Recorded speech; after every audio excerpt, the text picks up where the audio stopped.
Hello. I'm gonna change the song. Let's do Shibuya? Oh wait, no. Ginza. Ginza's the one with the bass, I think? Yeah. Hello everybody. I missed the chaos of yesterday, I see. Yeah, it wasn't too bad. We were just talking about what it's like working in the game industry right now. And well, I didn't, like I said in my tweet, I didn't break NDA or talk about anything that was confidential, but like, because it's very obvious where my experiences come from, even though I was making general statements, I just want to be respectful to the companies that I had worked for. So I just kind of, yeah, you jump scared me when you said hello. I know, it, like every fucking time my voice freaks everybody out. Every time. But yeah, this morning, unfortunately, it's kind of like serendipitous, I don't know, but yesterday's stream came, or the announcement this morning that Microsoft let go of another 650 people came on the heels of that conversation, so it was it was an interesting way to wake up this morning. I also had... I don't know how I feel about how the interviews went, I'm gonna be honest. Honest? What? I'm gonna be honest. I need to make sure I take my migraine medicine. I'm just saying words that don't exist right now, that's how you know.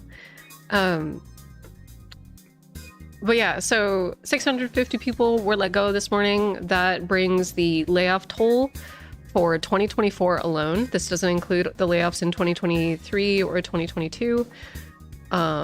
We are now up to 3,000.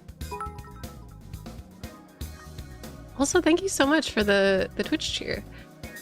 But yeah, it's been really rough for... It's, from what I understand and what I'm saying on LinkedIn, mostly what I'm saying on LinkedIn, it's mostly Activision Blizzard employees. But I've been checking on all my other contacts who are at Microsoft because Is 3,000 Microsoft alone? Yeah. So it's just 2024's Microsoft layoff count. But yeah, really fucking sad.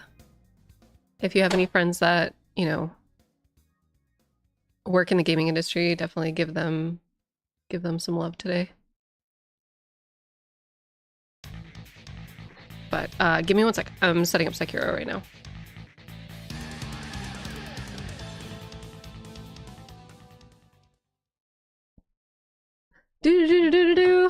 With that being said, interviews went kind of funky.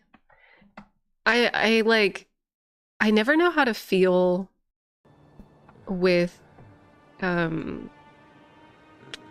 it's always like a stressful time whenever I am like interviewing in multiple stages with multiple people.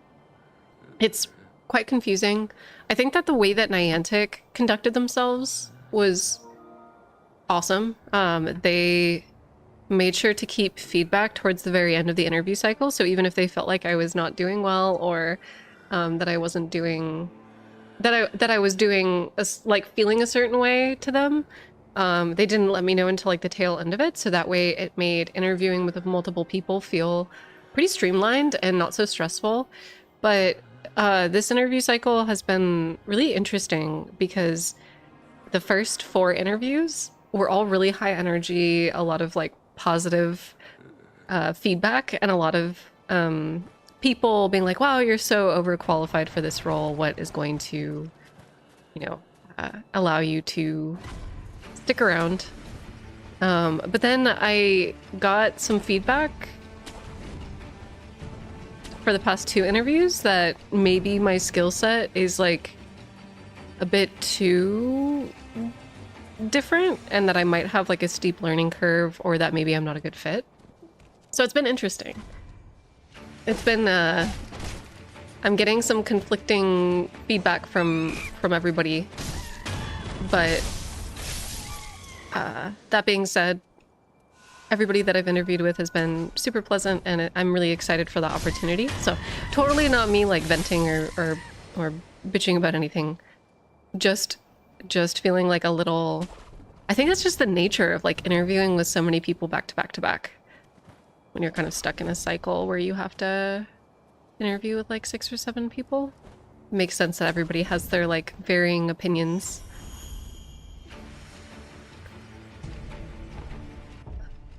Weird. Then I had a friend be disqualified for being too overqualified, so they feared him asking for raises too soon. Yeah, it's a little all over the place. It's weird because I definitely recognize that for this particular role, I'm an interesting fit.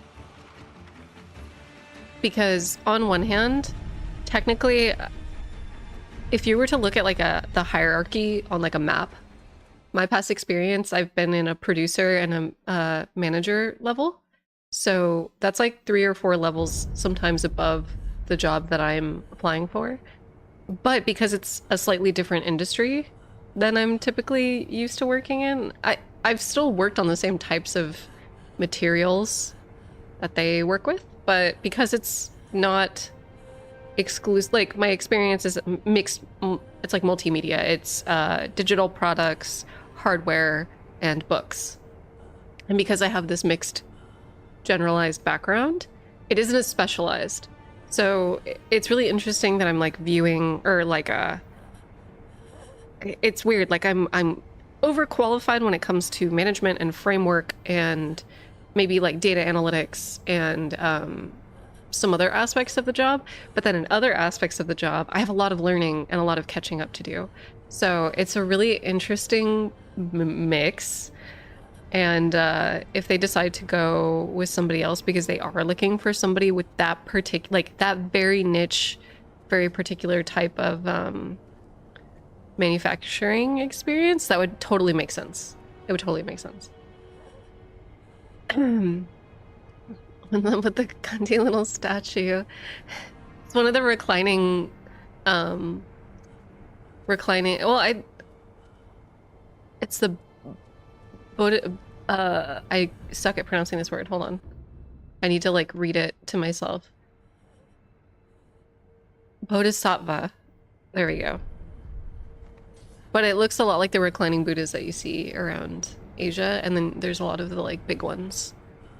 A lot of the big mudra statues that show like different hand shapes and different meditative styles. Bodhisattva, thank you. The reclining Buddha. Don't post the reclining anime girl. Y'all are heinous. But that being said, it feels really similar to my interviews with other companies that I've interviewed with, where like the market is so competitive right now.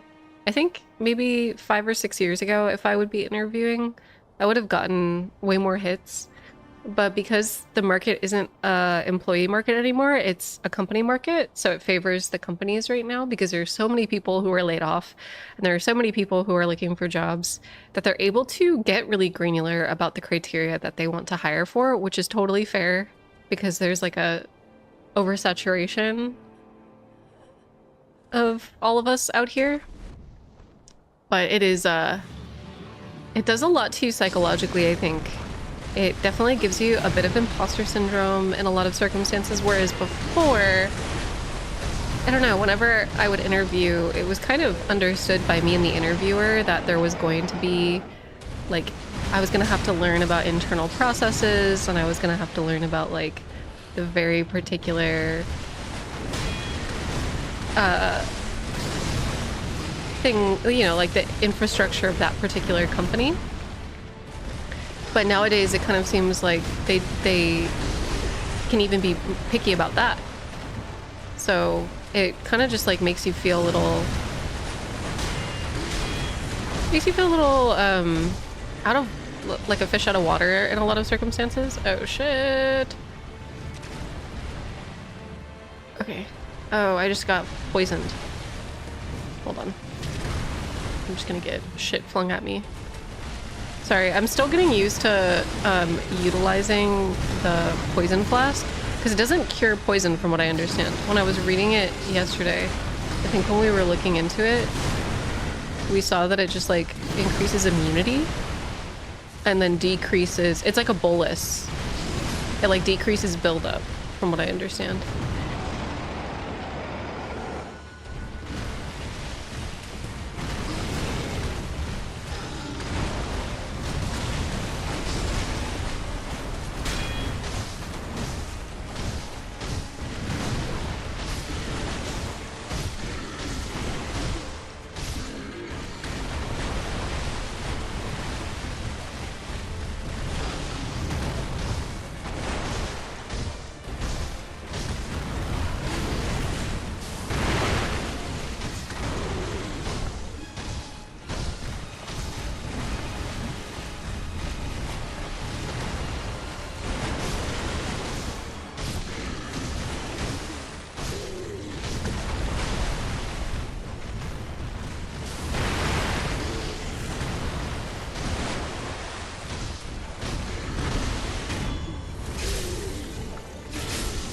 Sorry, I'm in the zone, y'all.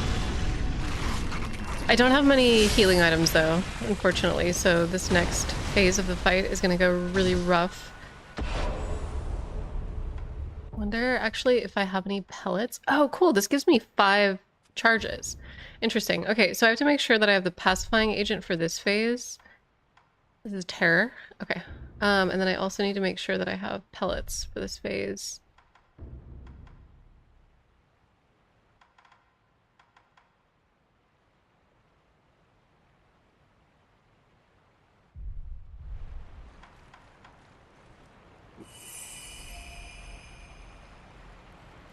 I think I ate that too quickly.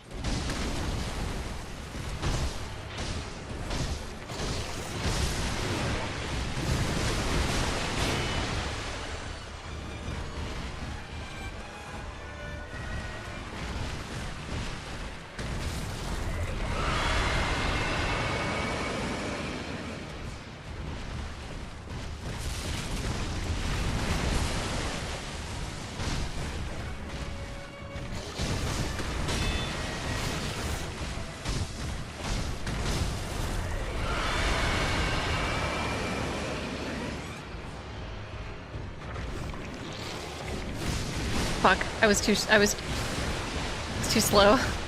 Too slow on that.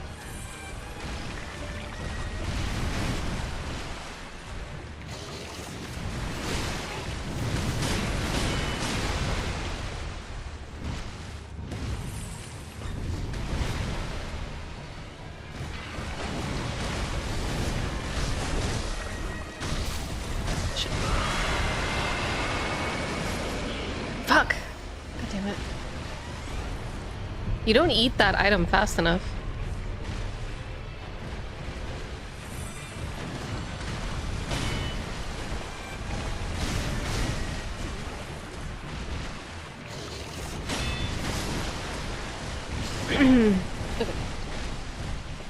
Man, this one is like so consumable item heavy, like the second phase.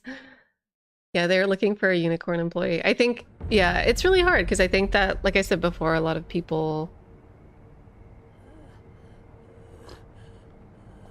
companies have the opportunity to look for unicorn employees right now because so many people with like so much senior or specialized experience have been let go, which is such a bummer. But it's like, not a bummer for like me, but like a bummer for humanity all up. Like it's a bummer everybody's been losing their jobs and everything.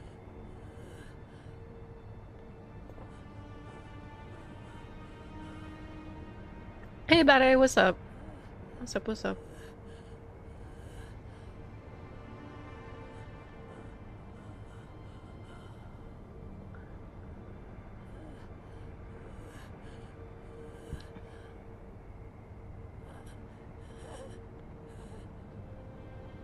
It's kind of a quiet day today. What are y'all up to?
Okay.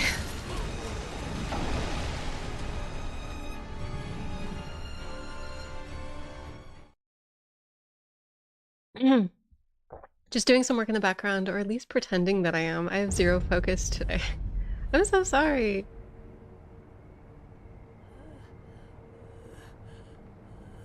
Wait, I have to leave work early because I hit my leg on some metal and needed staples. Holy shit, I'm so sorry. It sucks because I'm missing on an optional field trip I was taking with my grad class. I'm so sorry. Ugh, that sounds so rough. I hope that you're able to, at the very least, rest and like play some games or take care of yourself. Sorry, I'm like burping while I talk to you. Sorry. Busting my ass up at work. It's been better now with monkey noises in the background. Good, I'm glad. You have improv stuff tonight? Wait, are like you doing improv or are you going... What is it? Tell me about it.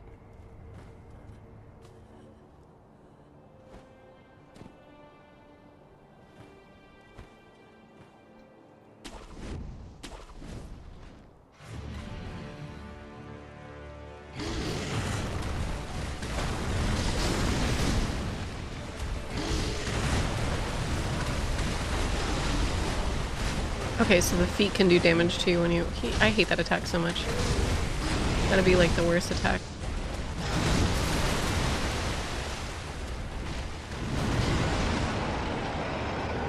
Okay.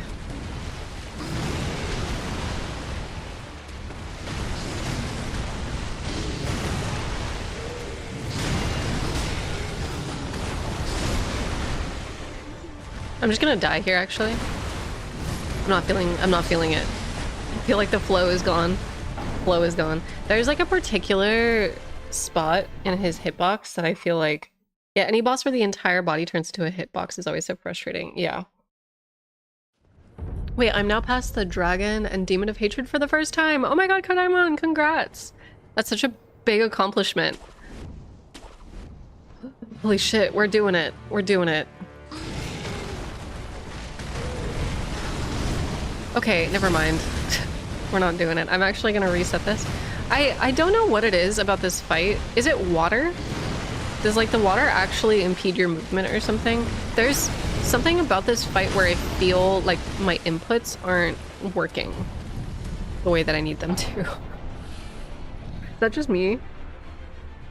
Is it just me? Does the water like... Is it a placebo? Is it real? Is it actually slowing me down? I can't tell. Because I don't feel like my movement slowed down, but I feel like hopping, jumping, and like deflecting is coming out like a frame slower than normal.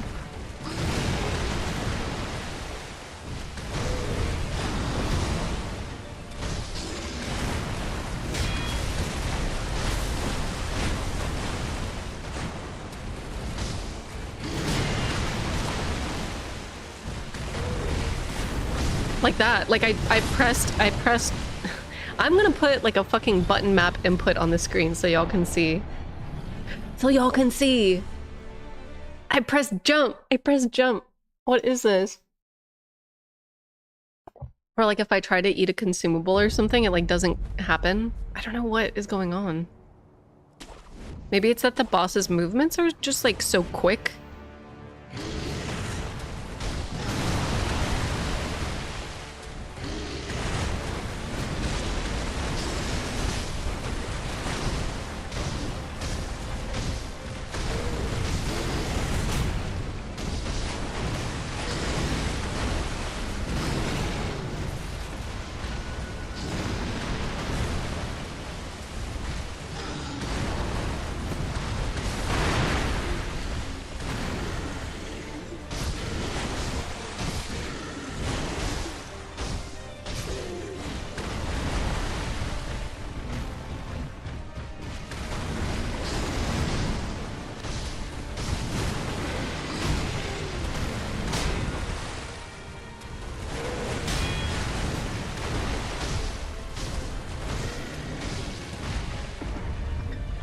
And also the poison. Poison, like... I guess I can pause. I forgot that I can pause in this game. Maybe if I, like, notice... Hold on. I'm gonna reset. I'm not gonna continue this fight. I think maybe if I pause the game as soon as I notice my poison meter start to build up, I'm going to like pause the game and like drink. Could it be controller issues? I don't know. It doesn't feel this way in any other area of the game. I think it might be just the speed of the boss's attacks. It is like causing me to realize the button input delay, whereas like with other bosses, it's not. Does that make sense? Like if a boss is moving quickly, it kind of makes you feel like you're moving in quicksand a little bit. But like Corrupted Monk and like Sword Saint don't feel like this, but Demon of Hatred and Monkey both feel like this.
I'm gonna have to hop for a little bit because I'm gonna try to get as much.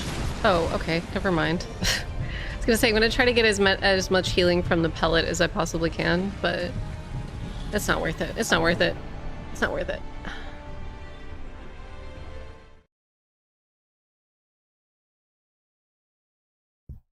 Yeah, especially when the attacks don't have the typical like raising sword. Yeah. I feel like I had enough health to not be one shot when I did the grab attacks against Monkey. Yeah, maybe I can like go run around and see if I'm missing any of the prayer beads. I might be. We might have to do a stream. So last stream, for those of you that missed yesterday's stream, I actually did like a secret stream that is unlisted now. But pretty much the entire stream, we just grinded out money. And I bought the poison flask, the poison gourd.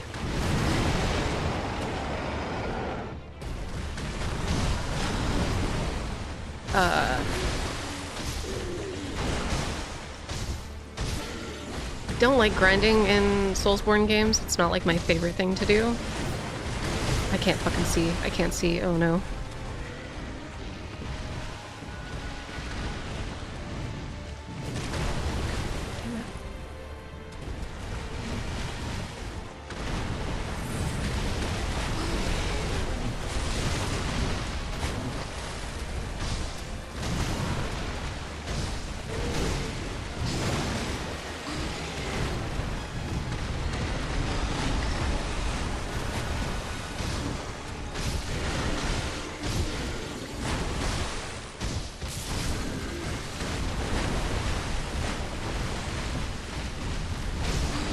Ah, fuck, that was the jump. I fucked up.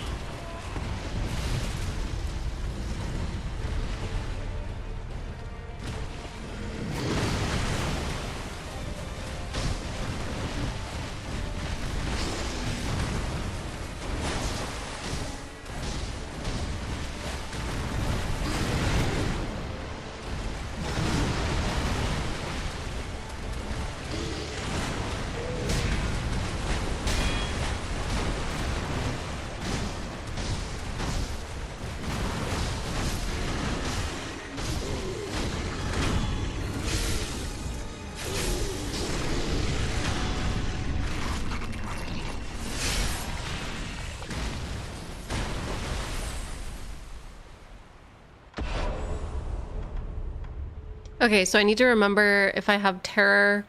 Okay, if I have terror, I'm saying this out loud, chat. If I have terror or if I get poisoned, I need to just open up my menu. I need to just pause. Just pause.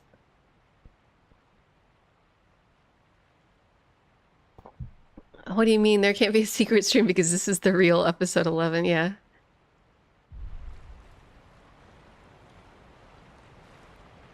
Okay, wait. I also want to do... Excuse me. I'm gonna be burping. I'm gonna be burping this whole stream. Oh, it replaces the status effect. Goddamn. So you can't stack candies. Okay, pause. Let's see if this even works. Okay, yeah, it does.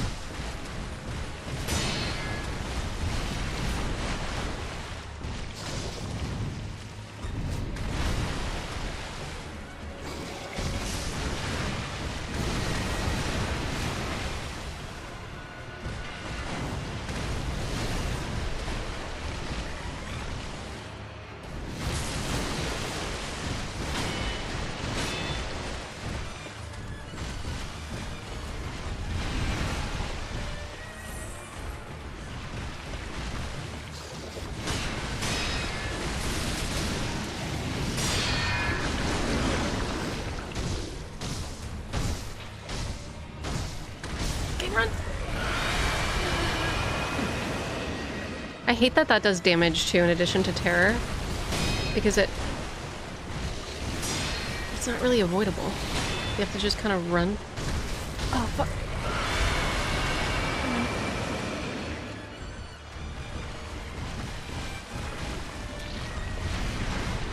It just like...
I don't think I'm gonna make it because I think the terror is just gonna chip me.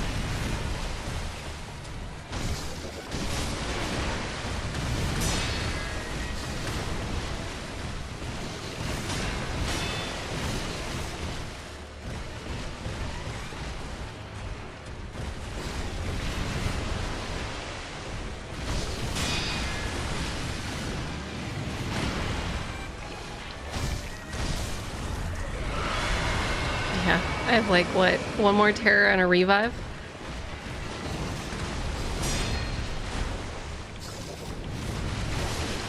Nope. Get up, get up, get up, get up, get up.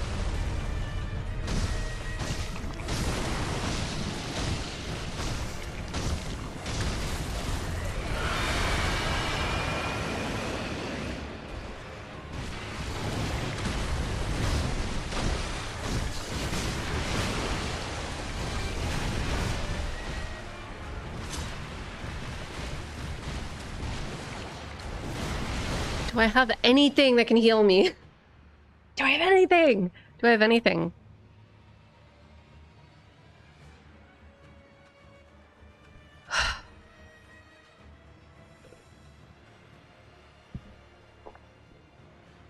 Do I have anything?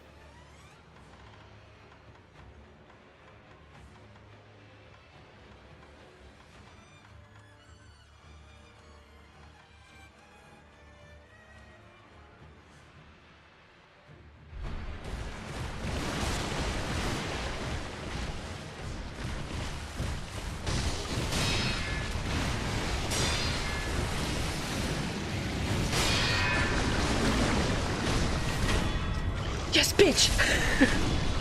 Fuck you, worm! I did it. Oh my god. Jesus fuck.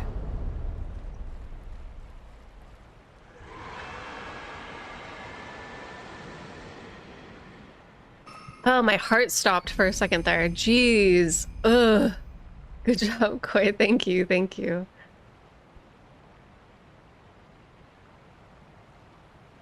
Oh my god, gaming.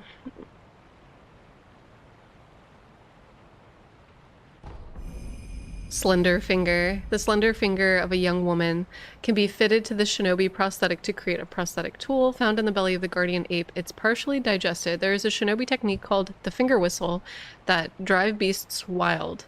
The one who used it before cleverly used it for this purpose, as is evidenced by the finger's open hole. Thank you so much for the 10 subs. Wow. I'm a little dazed right now. Not gonna lie. I thought that all stream today we were gonna be doing monkey, but I'm glad that we fucking did it. 2 months, yippee! Thank you for the streams. You've inspired me to be an adult and become employed. Oh my god, Twisted, congrats. Congrats on employment. Do y'all know that content creator, Clark Davis? Do y'all know who I'm talking about? He's like that guy who's always like, we have to grind and rise up in the community. He's just like extremely...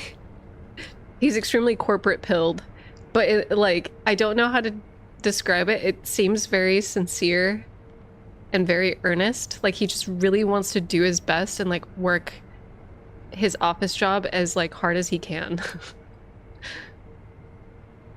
And sometimes when I'm feeling really shitty, I'll watch some of his content. Like when I really just need to like be corporate pilled for 5 seconds, when I need to girl boss for 5 seconds, I'll watch his content. The Sigma grinds it, yeah. I've been unemployed for a few months, but I'm really enjoying your streams. It's helped me helping motivate me to keep going. Yes, keep looking. Yeah, Davis Clark is the lock-in guy. Yeah. He has this one that like, every time that I listen to it, I'm always like, yeah, man. Hold on. Let me find it. I post it all the time, like on like anytime I have an interview or like anytime that I have to go to the gym and I don't want to, I'll just like listen to him. Is it Davis Clark? It's like, it is equal parts like the silliest shit you've ever seen, but then also like the most because he's so like earnest and hardworking, there's like a piece of you that's kind of like rooting for him, and you're just like, yeah, man. But then also like, he's enlightened, he's consistent, he's able to go to work every single day and like wake up at 4 a.m. and work out. I'm not. I can't. So clearly he's clocked into something that I don't fucking understand. Been at it early on the rise routine. Rising with the sun, getting a workout in before work. Now it's time to hit the train and send it in to work hard so I can rise up in the community. Just out here trying to do good things. Got the day started with some sprints because I need to get the speed back. Lots of long distance running. And now I'm coaching football, so the kids will be smoking me in the wind sprints after practice. So got to get in shape for that and have some fun with it.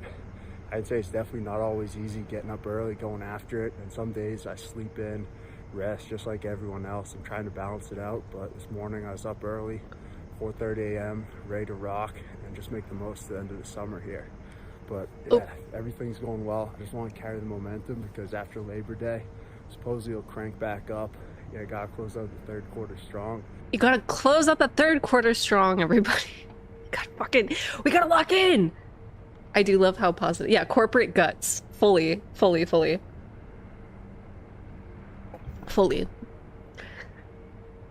No, I don't know. I don't, oh, I'm kicking my stream setup, sorry. I don't see him as a drug addict. I think he's just like escaped samsara. The copium IV drip grind set, yeah. Guts if he locked in and started hitting his KPIs. I know, right? Gotta hit your KPIs. Gotta knock out those action items for the day. You know, you gotta... Yeah, positivity is nice. The American work culture grind worship is less great. For sure. 100%. It's like two different things. Like, on one hand, I fully want to contribute to society and like lock in and contribute to something that is like larger. But it sucks that in a lot of corporate settings in America, a lot of the lock-in grind set culture isn't necessarily about bettering humanity, but sometimes is about like destroying the planet or whatever. But if you work a job or you're like a social worker or you're working for like a company that focuses on like environmental preservation, or you have a company whose ethics you really believe in, I do feel like if you have the opportunity to lock in, fucking do it. Do it. Do it. On the other hand, I'm also a fucking gremlin. No, same, Boson. You're literally, I'm a project manager and producer. Like, I fully am like, I have the Scrum Agile brain rot. Fully.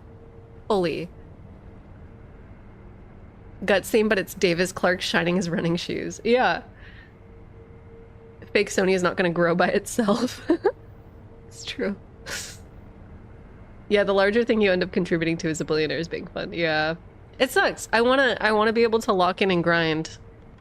Like, there's a lot of people.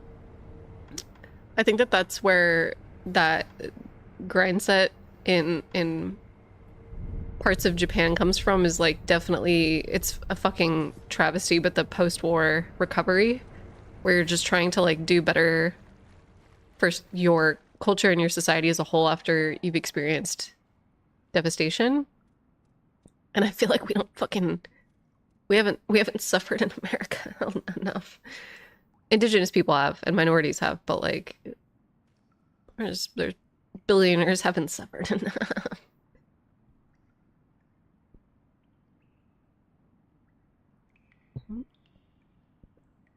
This generation, I would say this generation is not so much soft, but like the generation, this generation of billionaires and of like CEOs, they need to experience some societal collapse. A lot of us at the bottom have already like, we're already taking care of our communities and like fucking, you know, trying to make shit, like trying to eke shit out.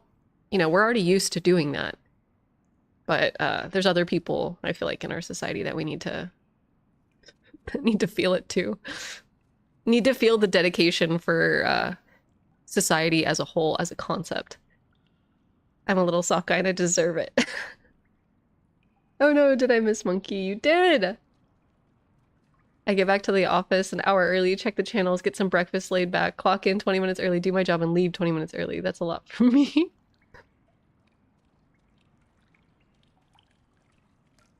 What do you mean I love my capitalist overlords?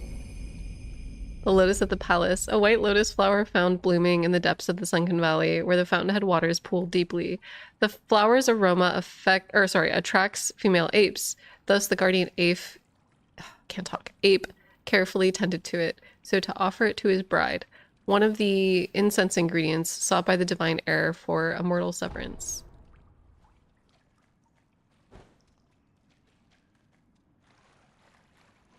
I like how we kill Monkey and steal his precious flower.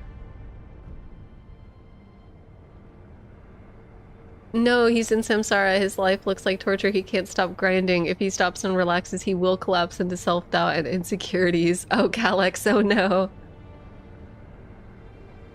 But I think that there's a level of consistency that like Buddhist monks and that other people that walk that path achieve, because they're able to love and appreciate the bigger picture that they're supporting. Like their self-worth and their ego and their sense of self is directly tied to something that is like spiritually and ethically much greater than themselves.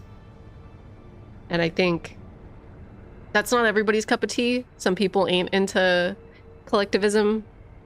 Some people aren't huffing the collectivist mentality, but when I was working in social work, that's definitely how I felt. That's how I felt. I felt it.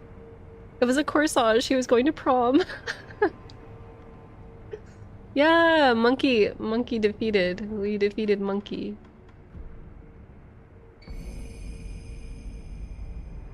I think that sort of devotion is great when it's not being taken advantage of by corpos. Fully meta, fully. Cause like working in games or like working in production for like art and stuff, I get that feeling too. Like anything where you can like benefit, you feel like you're benefiting humanity socially, it feels really good. Feels good in my chest. Okay, wait. The battle memory of an extraordinary foe. Although distant, recollection of such a memory provided sustenance for the wolf. They say that an infested body is the mark of the undying, but such a long life would surely be quite lonesome, even for an ape, or for even an ape. Perhaps the echoing roar of the guardian ape was, in fact, a solicitation of sorts. So he was saying like, "Hey, mama," really loud.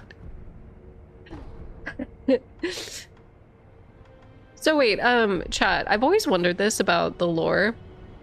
Do y'all think that, you know, like the apes got like naturally occurring pesticides, or sorry, what? Pests from like the water source, and that the monks saw that and started engaging in it? Or do you think that they just happened to do it at the same time?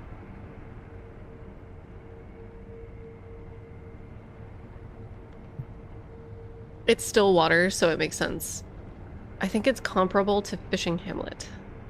Yeah, so still water. Can you say again? I zoned out.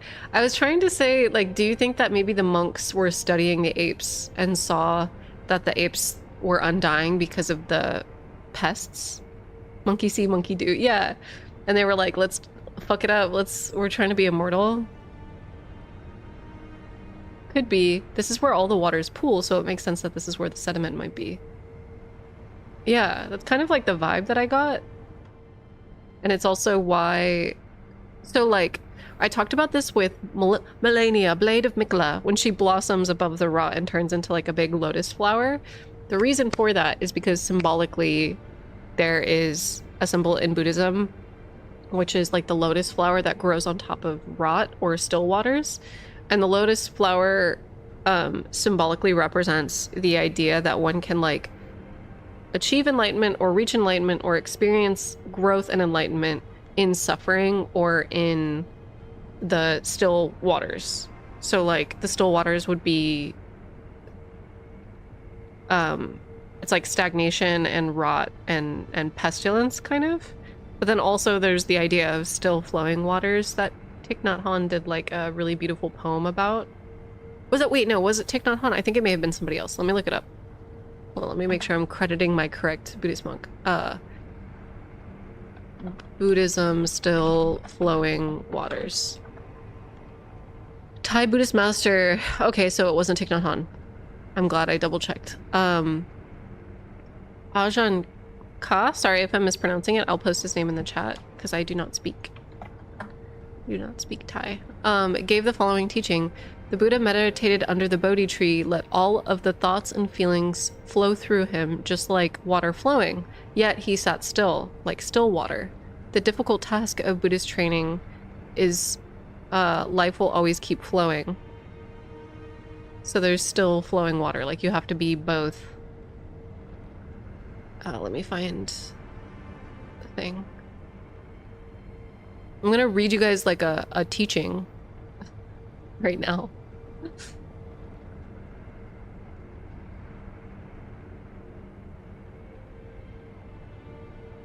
Okay, so this is by the man.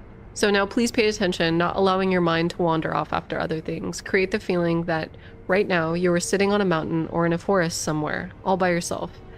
What do you have sitting here right now? There are body and mind. That's all. Only two things. All that is contained within this frame is sitting here now is called a body. The mind is that which is aware and is thinking at this very moment. These two things are also called nama and rupa. Nama refers to that which has no rupa or form. All thoughts and feelings, the four mental khandhas of feeling, perception, volition, and consciousness are nama. They're all formless. When the eye sees form, that form is called rupa, while the awareness is called nama. Together they are nama and rupa, or simple body and mind. He's talking about understanding ideas, concepts, and like thoughts versus physical things and how there's duality to it. But this is obviously like a dualist perception of the world, and I know that not every school of thought, and not even every Buddhist monk adheres to this. But he was thinking, some people think that meditation means to sit in some special way, but in actual fact, standing, sitting, walking, and reclining are all vehicles for meditation practice. And he talks about the motion of the body and like where your mind goes, and meditation, and the idea of still flowing water. It's really good. It's good things to read on. I like, once again, anytime that I talk about spirituality or like spiritual stuff on the stream, I don't know, there's parts of Buddhism that I really like fuck with. But there's other things that I'm not unsure if I believe or like fully adhere to. But yeah, Buddhists really knew what they were talking about in terms of mindfulness and mental health. Yeah, there's a lot of different sects who disagree on this. Fully. Oh my god, I had a big turnaround on Descartes today, so dualism is interesting to hear about. Ooh.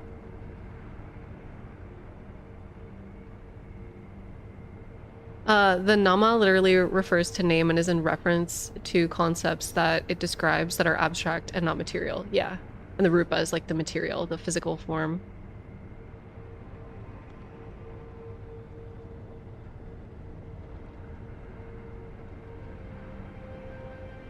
I do little bits of micro meditation throughout the day. Same. So like I found out. Wait, someone told me that Buddhism was classist a while ago and that they argued something that convinced me, but I can't remember what it was. So I think that in large part, it's really difficult to like talk about, but there are, not only is it like difficult for people who are impoverished to like walk the path of the Buddha,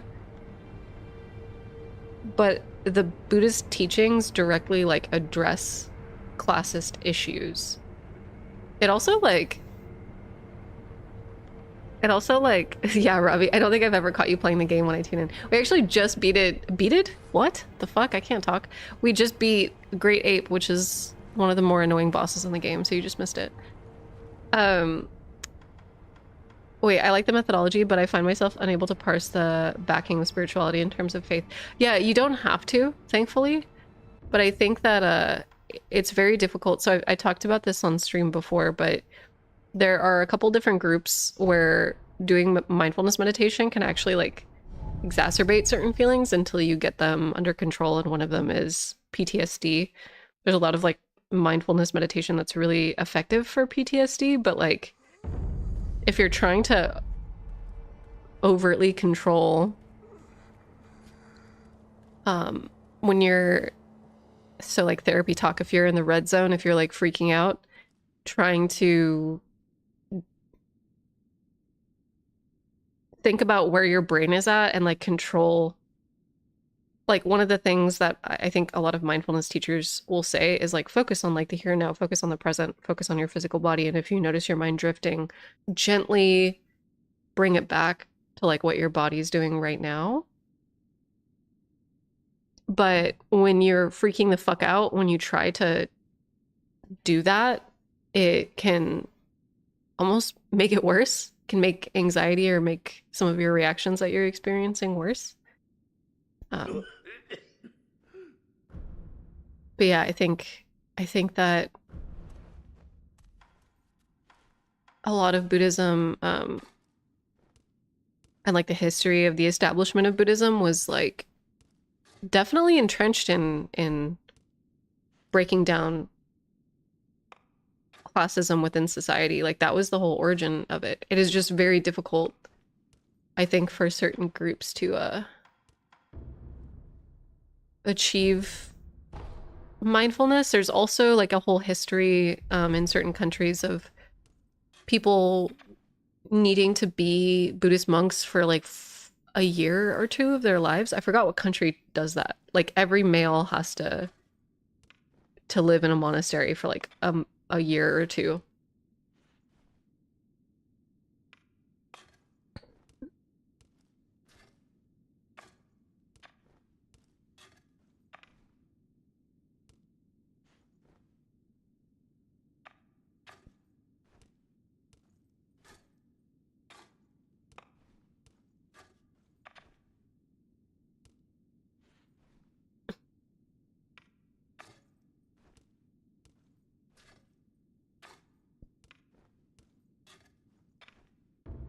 Okay, let's see. I do need to upgrade to get the Lilac Phoenix umbrella because we're going to be fighting Demon of Hatred on this run. But we need to grind out so much money. This shit's expensive.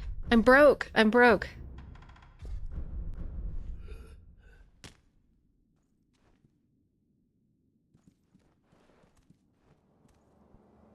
Hold up 1 second. We gotta...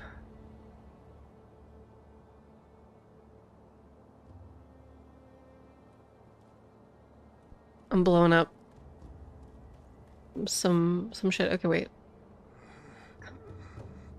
Also, second, any established power system assimilates, gets an ideology like Buddhism, it gets warped into something that tries to enforce the status quo. Yeah, it's weird because like, this is like an example of why I feel like Thich Nhat Hanh is such like an important Buddhist monk. Is because he was active and practicing Buddhism during the Vietnam War in Vietnam with people who were living in the villages, and he talks about how a core tenet of Buddhism isn't necessarily to accept your material circumstances. Like, obviously, desire is not a good thing, but if somebody's trying to blow up your fucking house or do physical harm to your body, that goes against Buddhist tenets. Because, like, a big portion of Buddhism, that's why, like, there's things within Buddhism that are kind of built out to prevent self-harm or, like, Sudoku or, you know, there's beliefs ingrained in Buddhism that even though it's about letting go of desire, it's not about letting go of life. It's about making sure that you take care of yourself. So it's complicated, but yeah, when he was teaching in Vietnam, he never taught the villagers necessarily to accept the status quo, if that makes sense. No, I say Sudoku because if you say anything regarding her unaliving, your account will get banned. So I use certain words to avoid my account from getting flagged. Yeah, I not a lot of people get that joke, but yeah. Sewer slide. Yeah, sewer slide is another one. Sudoku, committing Sudoku. Yeah.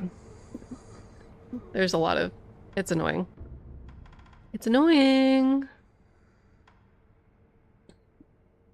All right, so let's go to... I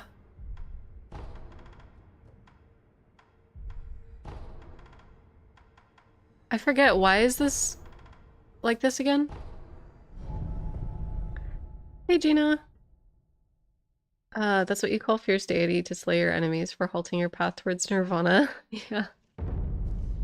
Like, so a lot of the Buddhist monks that were active in Vietnam, the way that they committed their activism, or the way that they showed up, is so Buddhism acknowledges the importance and like the sovereignty of all life. The way that Buddhist monks deal with wartime is they just perpetually and consistently rebuild. So anytime that things get blown up by bombs, they would like show up and rebuild it. And it was just like this persistent, unrelenting type of peaceful activism to ensure the safety and like the care of the people that lived in that area. So it's like you don't have to accept the circumstances that you're in, but it's like it's different.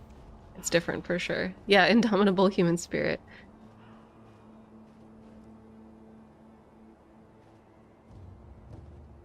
Aggressive pacifism. Or like another thing that they did was they would smuggle, say for example, if there were people that could escape from Vietnam, they were in charge of like helping to smuggle people to safety. So like there were multiple things that they were doing that weren't necessarily about destroying the oppressors or the people that were invading. I think it's weird among us. I think that there's an importance for both. And I think that like you as a human just kind of have to define what that looks like for you. Because obviously like nonviolent activism doesn't always get the results that are needed, but yeah, it's like, oh, hello. あんた、何用かね。用がなければ、もう行き。もうすぐ。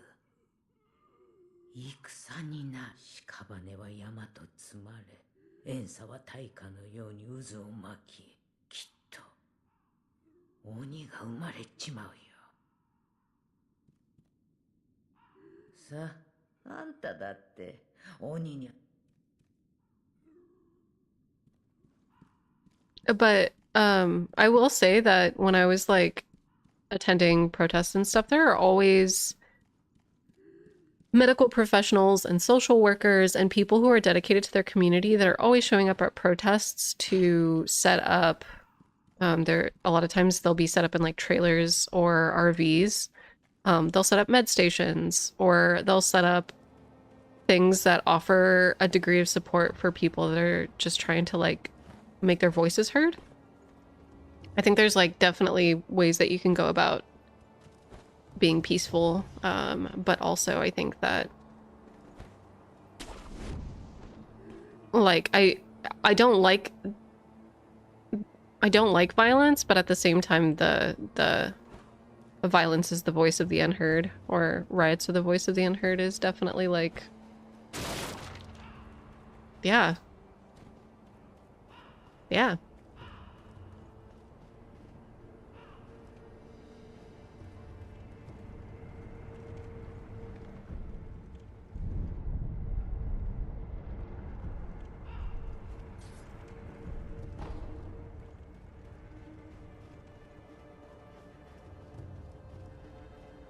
I think that there's definitely Whale Boy. There's definitely like a I don't know how to say the word because I'm trying to like figure out how to get into. Why the fuck is this closed? Why is the gate closed? When did this happen? Why is everything closed off now? Where am I? I'm lost. But yeah, there's definitely a false image of MLK that's been painted over the years, where there's definitely like, yeah, Shakes Gate, let me in. The ministry is invading. Oh, for sure. There's definitely, I think a lot of people say that he was just a peaceful protester, and that's not true. Because a lot of the time when you're peacefully protesting within legal means, there are laws that are then put in place to make your activities be illegal. And then it becomes disruptive, and then you're breaking the law. And I think that's what a lot of people don't understand. So for example, when the BLM protests were happening, there were curfews that were put in place in some areas. So therefore, being out and being disruptive and doing certain things, it stops being It stops following the guidelines of the law. And I think that, like, a lot of people are told that, oh, oh, wait. Oh, it's a whole thing where people definitely sanitize heroic figures to be law-abiding when most of them were considered terrorists. Yeah. Yes. Yes, yes, yes. It's complicated. And I think that it isn't something that you really feel the weight of until you... Oh, wait, hold on. I want to do something really quick. It's not something that you really feel the weight of until...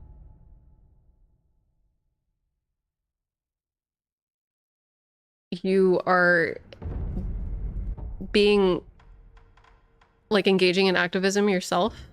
Something that I never... Here we go, literature again. Okay. I didn't realize... So I think on paper, obviously, like, I grew up during the war in Afghanistan and all that other shit, and I think that I was told by a lot of friends and family members and other people that were older than me and more educated than me that, like, obviously the media doesn't always portray the truth of what's happening and things are more complicated than they actually are, and you know, da-da-da-da-da.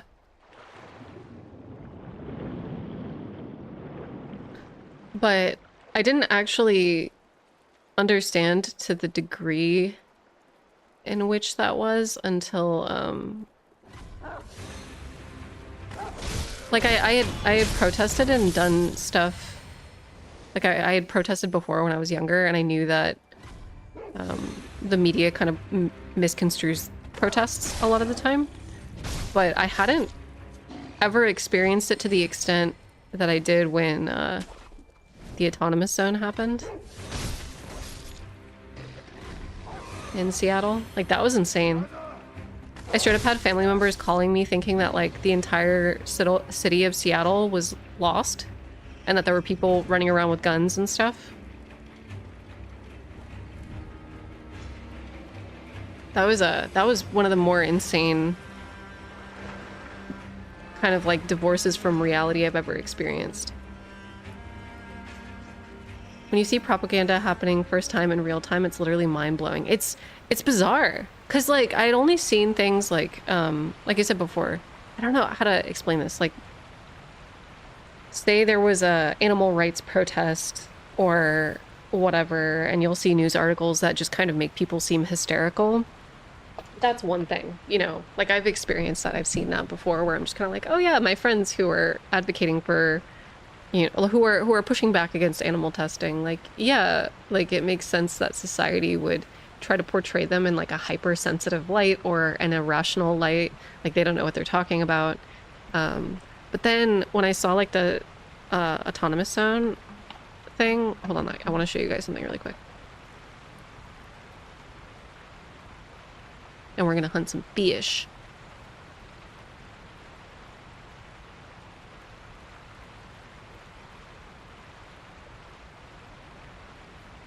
So, like,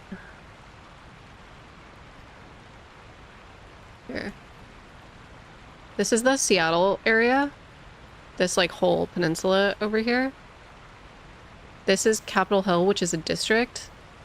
There was, like, one block. So say, I don't remember exactly where it was. I don't remember where the police station was. I'm, like, totally... It was near Cal Anderson. So there was, like, one block, like, right here. Just this street. Out of this entire city. This entire city, right? There's one little street. Like, right here. That was blocked off. And that was the autonomous zone. But, like, the way that news outlets were portraying it was that this entire city was lost. Like, this entire city was gone. But it was, like, a block. It was literally, like, a block, a really small block in, like, a really small area. So it was like, I was like, what? What is going on here? It's crazy how big and inflated they were able to make it seem. Oh, I'm out of... Yeah, it's absolute anarchy. The gays and the POCs are taking over. Yeah. Yeah, dude, I do. I have scales, I think. Withered red gourd. Okay, reduces burn buildup. This is what I wanted. Or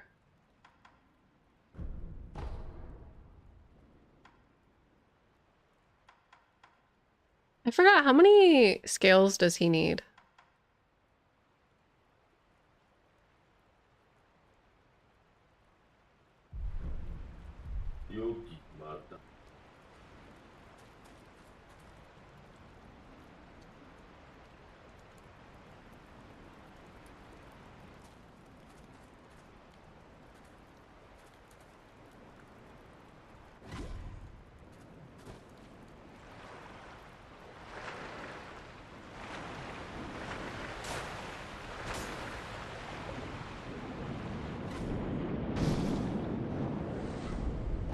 Okay.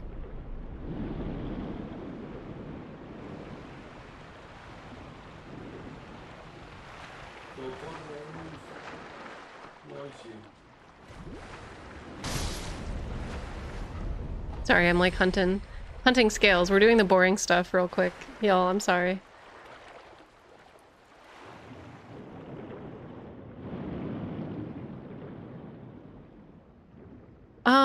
Cool guy, there have been some...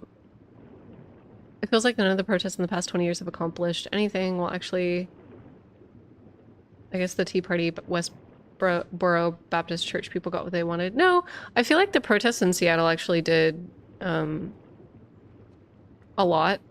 I think that a lot of young people got involved in local politics too. There was a lot of grassroots organization that was happening in the city. I think, if anything, it exposes a lot of young people to the realities of like their local government and gets them mobilized, and like it allows them to care a little bit more. There's a lot of education that happens, which I think is really important. It is really important.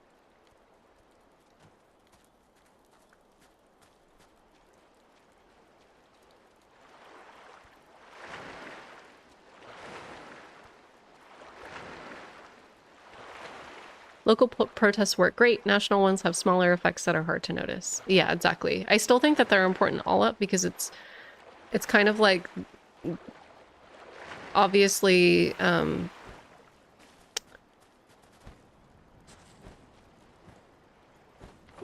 was it New England? Somebody recently, some state was recently able to pull out of the Israeli arms distribution. Wasn't that, didn't I catch that right?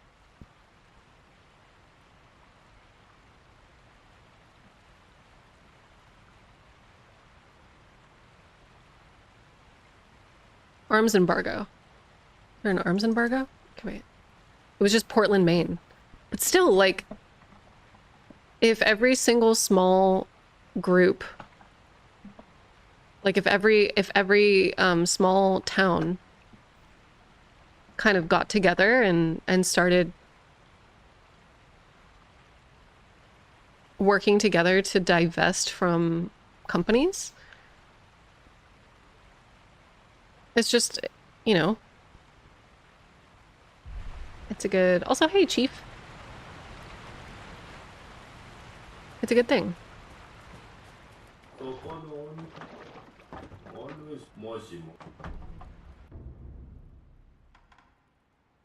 Unleash the attacks flowing dance-like form, overwhelm enemies in a fervor of graceful aggression. This technique belongs to the Ashina Sword School, though it has been deemed heretical due to its foreign origin.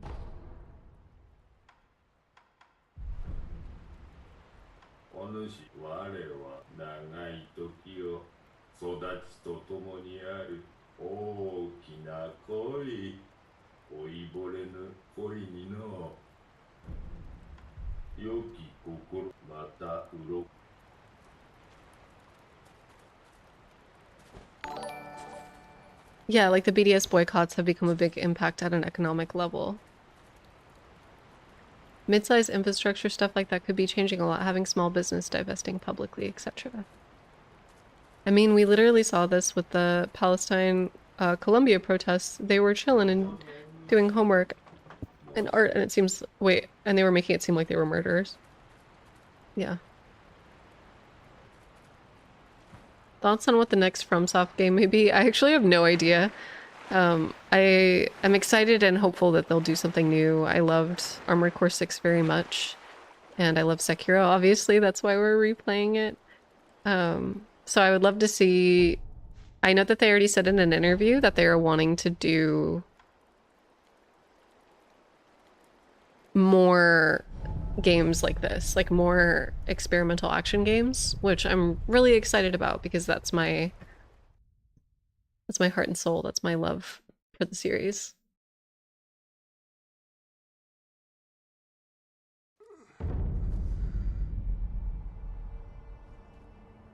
Hey Tim Diggity, how you doing?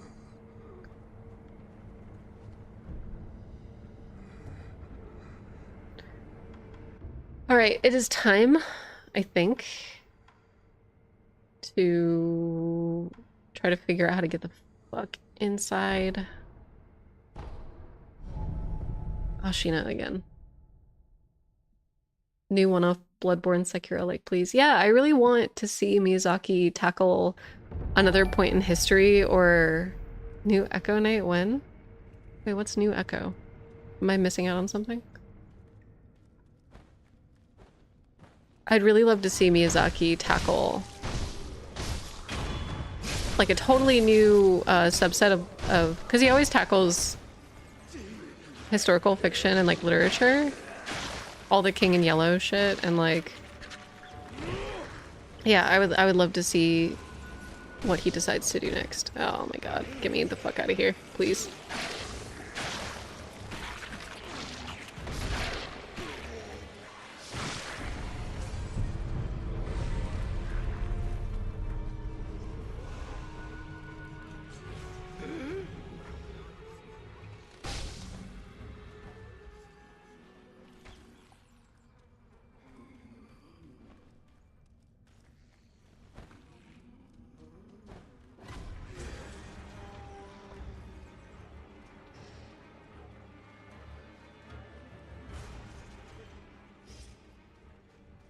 His exact interview quote was abstract action game. I don't know what it can mean. Yeah, right? Like a properly Victorian area Lovecraft thing would be crazy. You mean like another Bloodborne?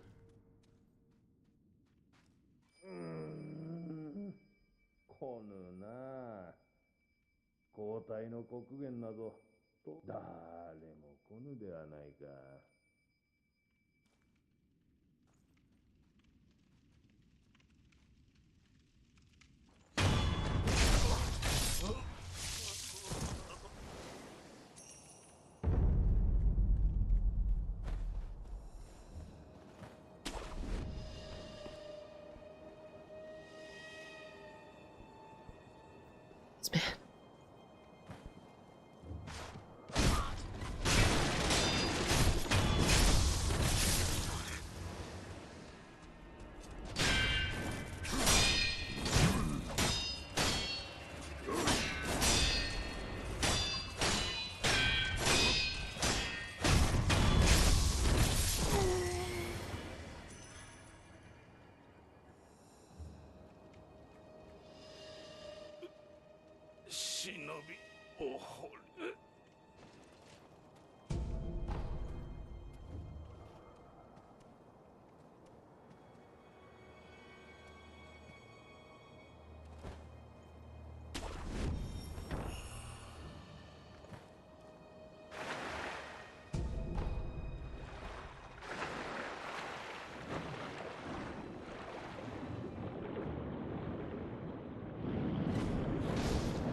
All right, how's everyone today?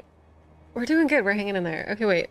Quaylak, how do you feel about fan art? I really want to do a Coop Peeps. I love fan art. Fan art is like my favorite thing. Just tag me in it on Twitter or whatever, or in the Discord. It's Because I love drawing myself, so anytime that I get fan art, it's like the best. It's the best. Especially Cooper fan art.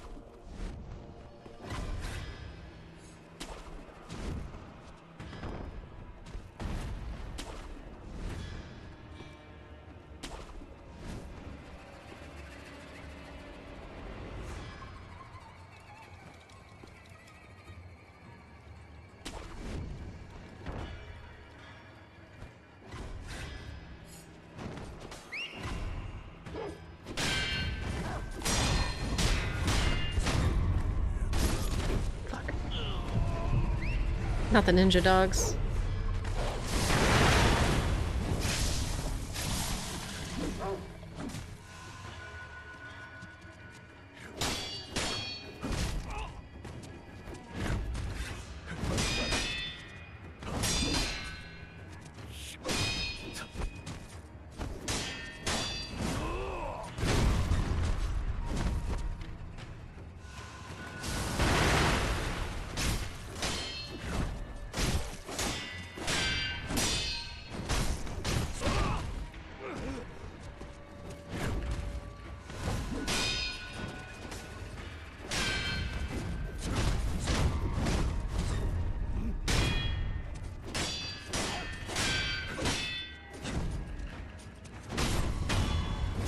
Whew.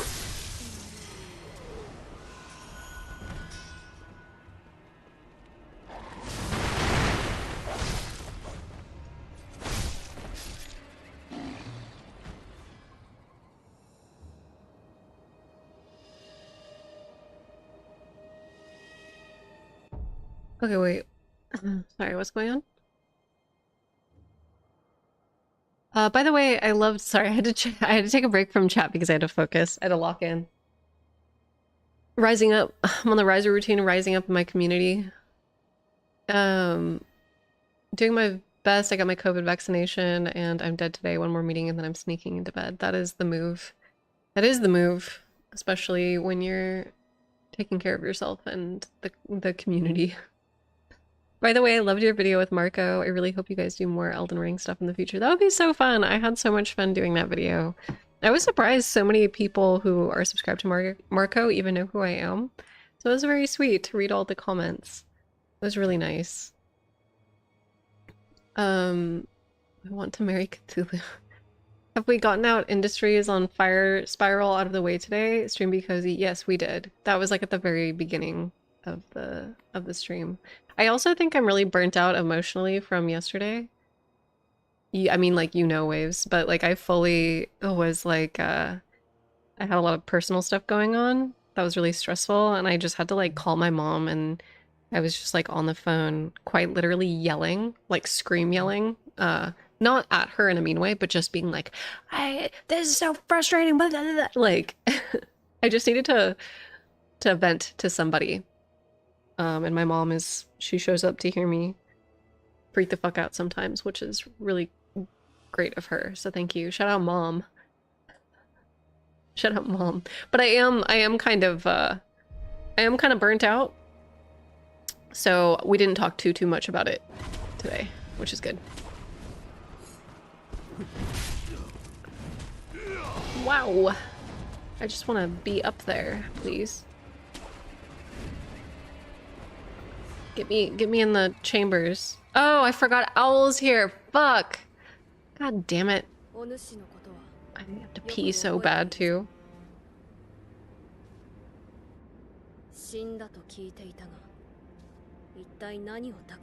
Forgot Owl's here.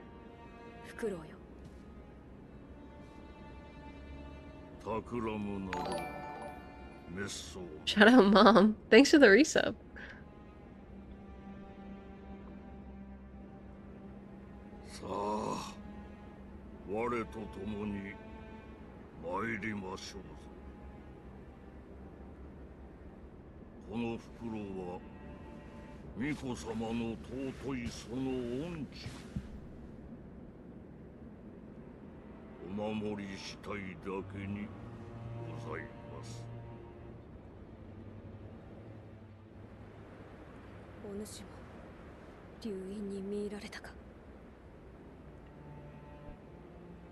話すことはない。去るがよい。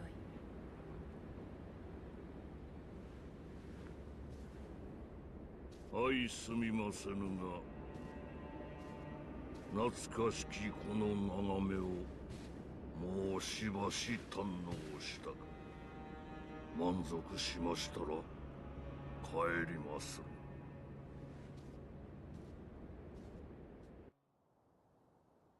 You guys know that ponytail be stankin'. It's true. Okay, wait. Let me see if I could find. I'm gonna go find the shrine that's like out of the window or in the window. There we go. Oh.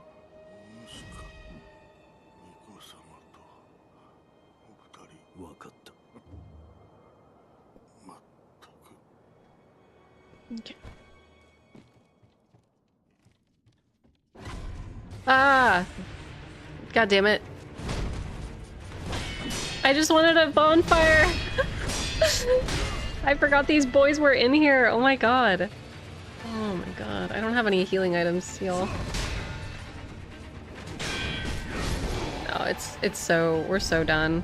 Okay, I'm actually gonna reset. I have to pee so bad. It's crazy. I'll be right back. I'm actually gonna take like a really quick lunch break. I have a sandwich. I have a sandwich in the fridge. I'm just gonna eat that real quick. I'll be right back.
Alright, I'm back.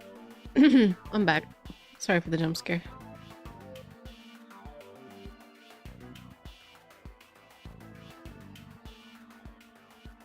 I'm so cold.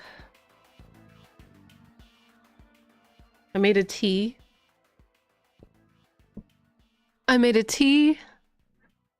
It is cinnamon and orange peel, and it's like all the warm spices. All the worms. The worms.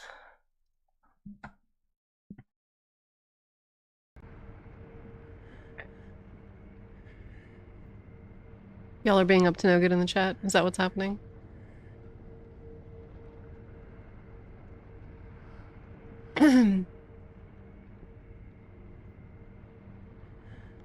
Yeah, I just saw chat.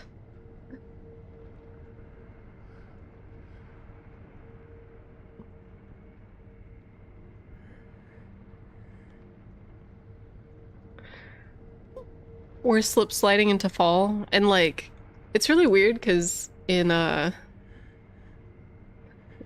you're okay. You're okay, B. It's really weird because when we get, I know a lot of people get like the pumpkin spice fall girl vibes, but for me, it's like the fear of. I'm like Gwen. I fear the dark. I fear the dark. It gets dark really because we're kind of like closer to the northern hemisphere. It gets dark really early here. And so, unfortunately, can I travel yet? Hold on.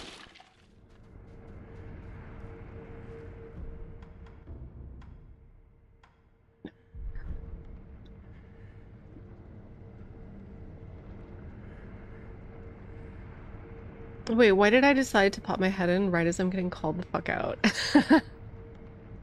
I'm sorry, Bucks. It's like, as soon as everybody has like the pumpkin spice fall girl vibes. I love Halloween. My shit just disconnected too. I love Halloween. I love spooky season. I love all that shit, but like, ooh, I feel like a wet cat 100% of the time, even when I'm not wet. Fucking cold. So cold.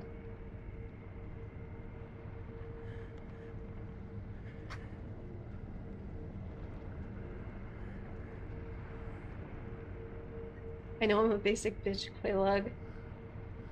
It's still Leo season. Nice try, fall girls. I want to go to Spooky Town.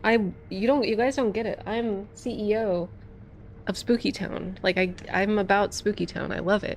But at the same time, it gets so dark and so cold up here. It gets dark at like 3:30/4 p.m. in the Pacific Northwest.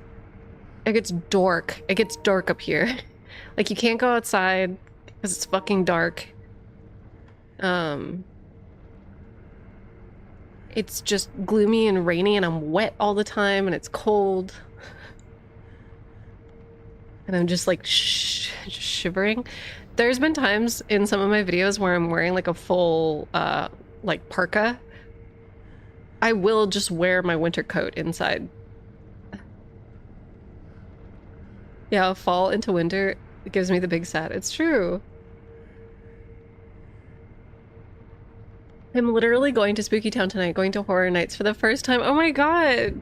Bree, please send pictures or post pictures in the Discord. I want to see. Same thing where I'm at seasonal depression era. I'm in the desert, so I like it when it cools down, but I feel you. I hate it getting dark early. I hate it. Yes!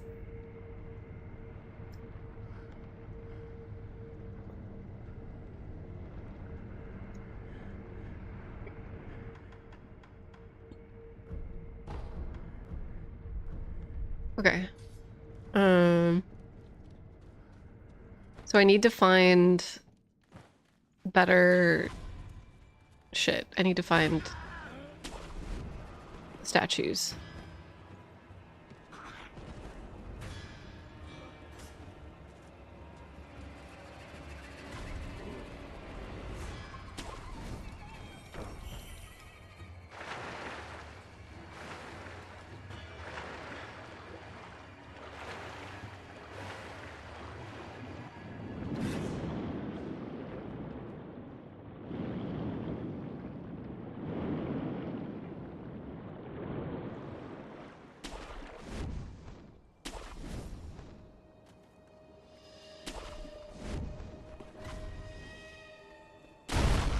Ow.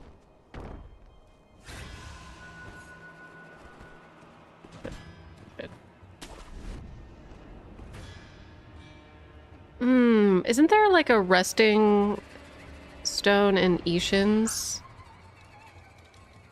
tower? A sculpture in Ishin's tower? Am I tripping? Hey Cooper, I know you're huffing and puffing. I know you feel it right now, but like, please, give me a break.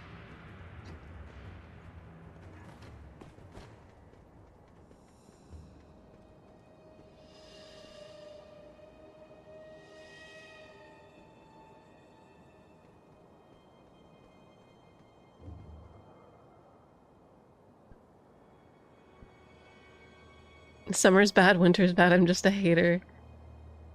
Oh man, I'm a summer person. I hate to say it. I think it's because I don't have blood, you guys. Everybody that I've ever known and met and have dated, they all have like an internal body temperature of like a bajillion degrees. I need a heat rock. I need a heat rock. I'm a vampire too. I need to live in a place where it's consistently around 55 to 75 all year round. See, I'm more of a 75 plus person. I need it to be 75, 80, 90. I'm trying to be in shorts and a tank top. I'm trying to not have to wear thousands of layers. Not the dog, not the boar worm. Okay, that wasn't. Me.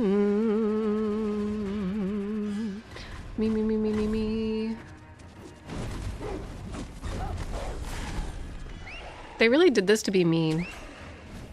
They really did this to be so mean.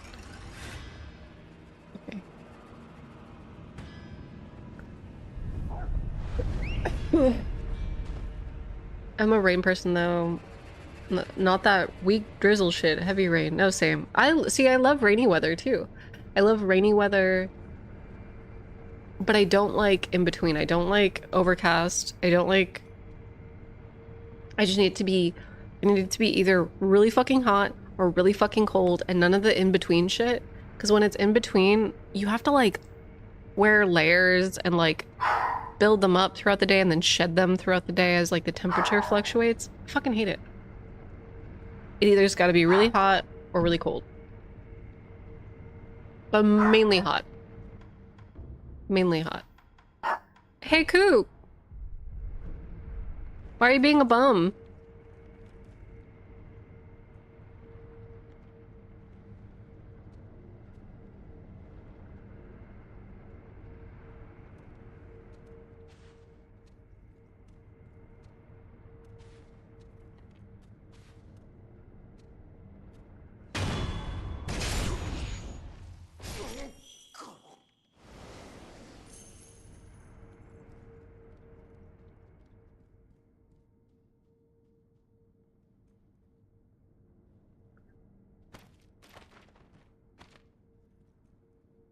I will eat soup in 100-degree weather. Hey, Cooper! Do you want a greenie? Or a treat?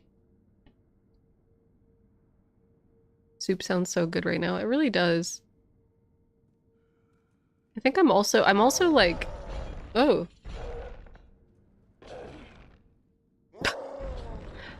My favorite kind of, exercise, typically, I'm a runner.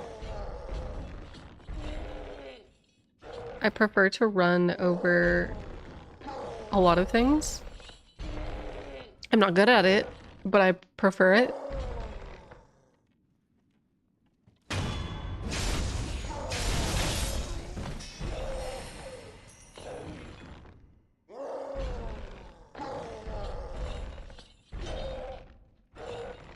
What's happening?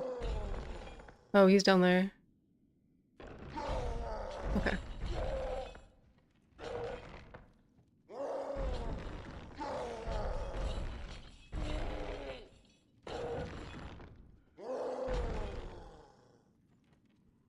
What's everybody's favorite kind of soup? Ooh, I'm actually... Okay, so I love pho. I love noodles. I love a broth. I love a bone broth.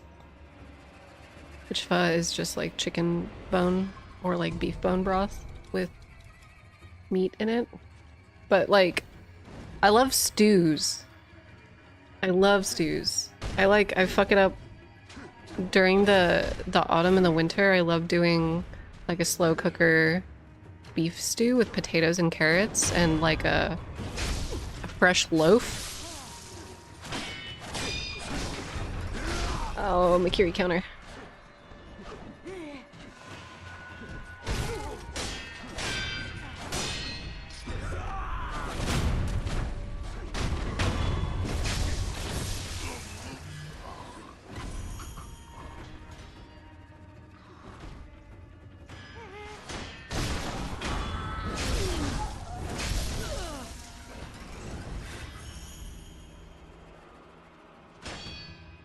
Okay. They're busy fighting. The girls are fighting.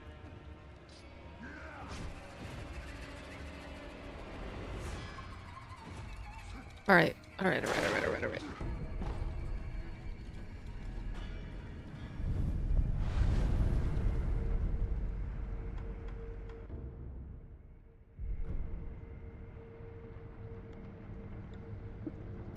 Goulash gang?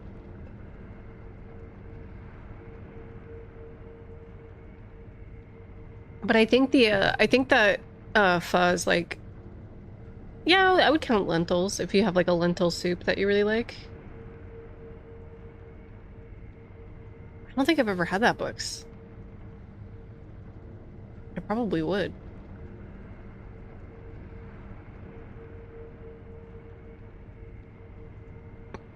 One of the Thai places around here does pho curry? What? How does that look?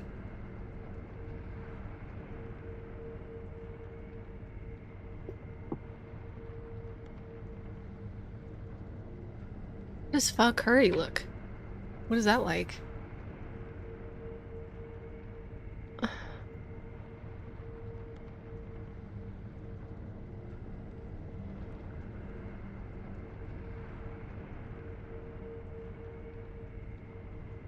Mac and cheese is liquidy enough? Is it a soup?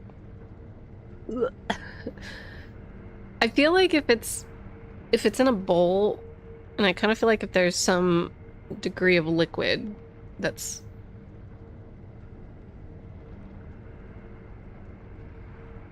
don't ever cook again. It's like pho, except they make the soup by pounding a bunch of crabs up with tomatoes. Add a bunch of weird pork bits and you're eating an entire Thanksgiving feast in a soup. That sounds really good. Cereal is soup. But it's not hot. I feel like I guess there's some... Are there cold soups? I don't know, man. Ah, shit. I got the faulty wire. I'm sorry, everybody.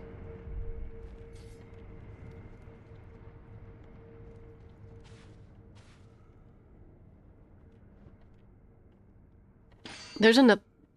Oh, I fucked that up. There's another man in here somewhere, and I don't know where he is. There he is.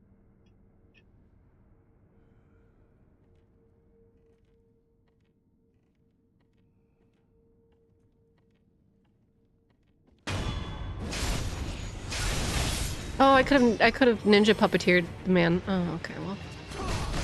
Look.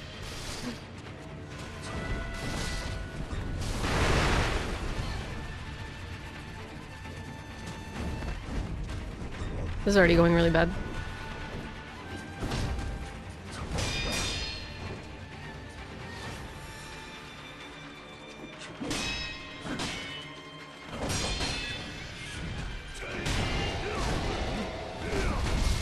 Okay. Okay.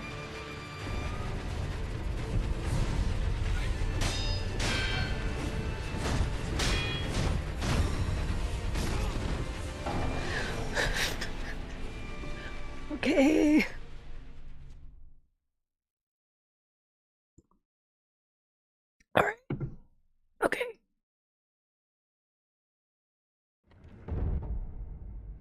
Do I have the puppeteer? Okay, I do. Okay.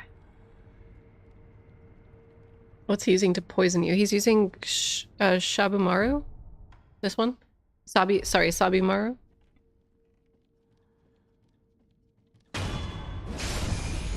There we go.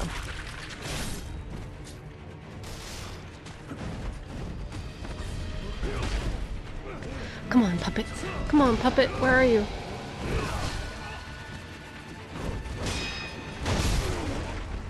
I can't see.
Okay, that's a jump.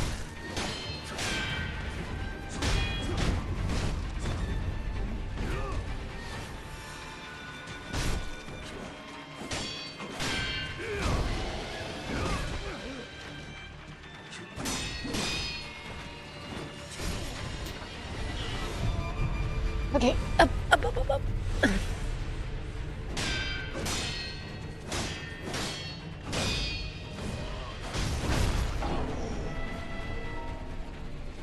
God damn it. My poor cable.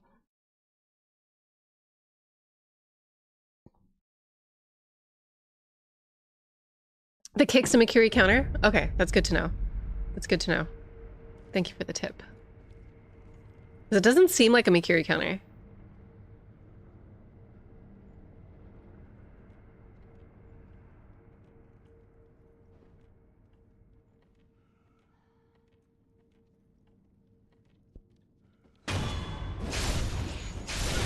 I couldn't, it wasn't allowing me to turn him into a puppet that time. That sucks.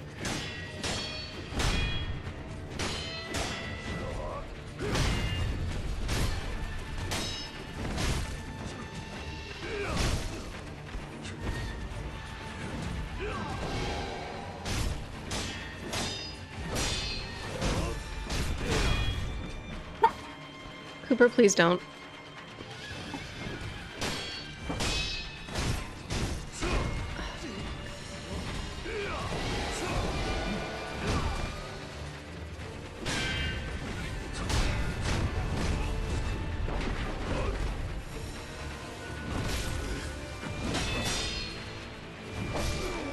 Fuck, fuck.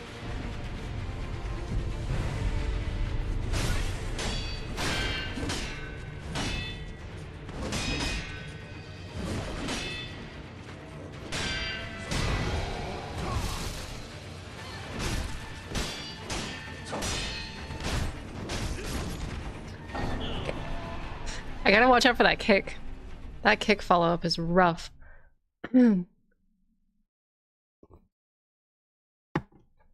Oh, I don't have enough paper, guys. That's why. I thought Cooper was you freaking out at the fight. Just me barking. Like, what? What? Get your paper up? I don't know. I don't know if I can. Okay. We're really suffering out here right now. Oh, wow. Okay, that's a... Well...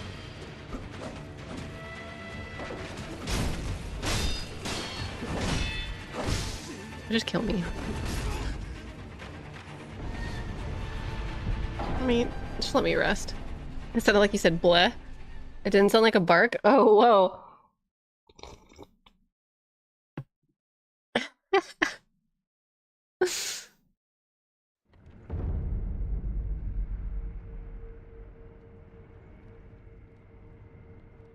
A stray dog immersion? Oh no.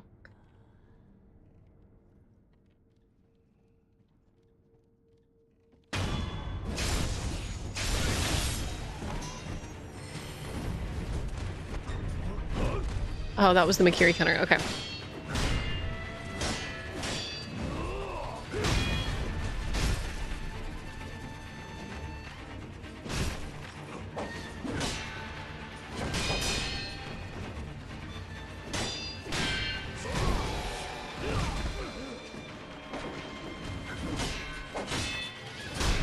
Fuck.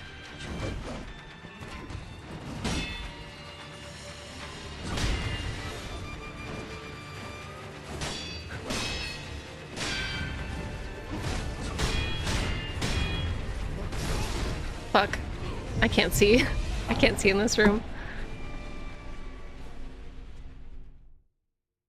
You're back. I didn't think there would be a stream today. Yes, I typically stream every day. The only times that I take breaks is typically when I have like I was in a meeting, an interview, or like something bigger going on.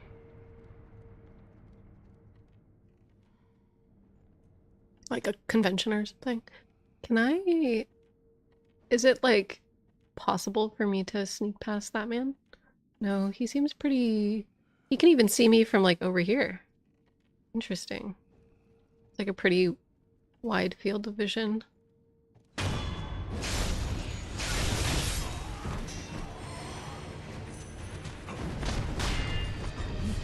Makiri counter. I fucked up. I'm not even gonna...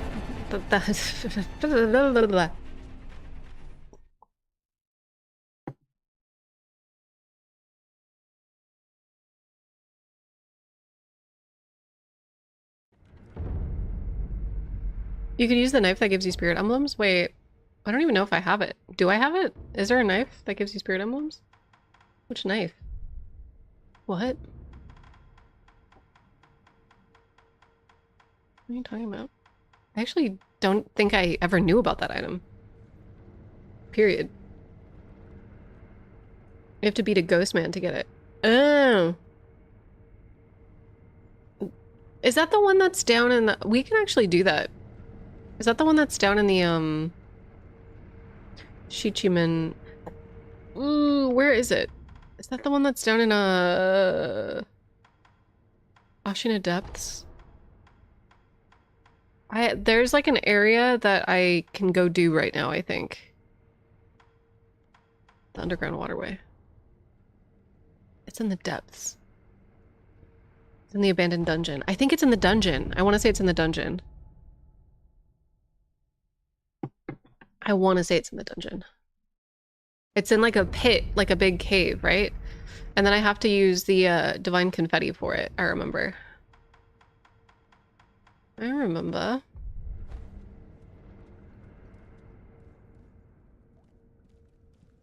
It's so dark.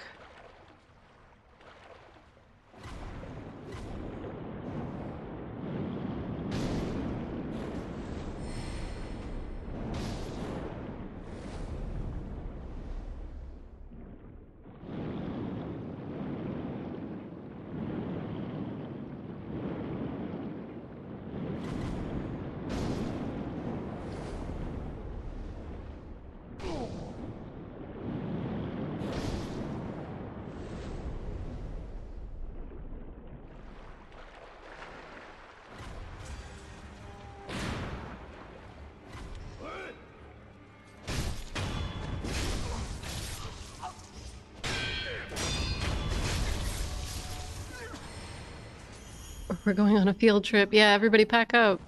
Bring your lunch. Oh. Huh? What?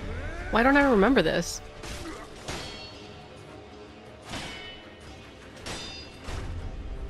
Oh shit, that was late.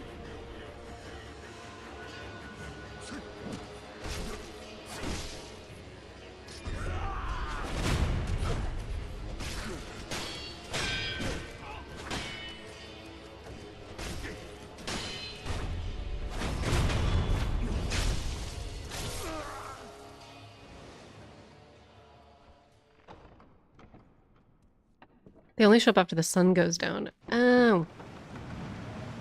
There's so much in this game I don't know.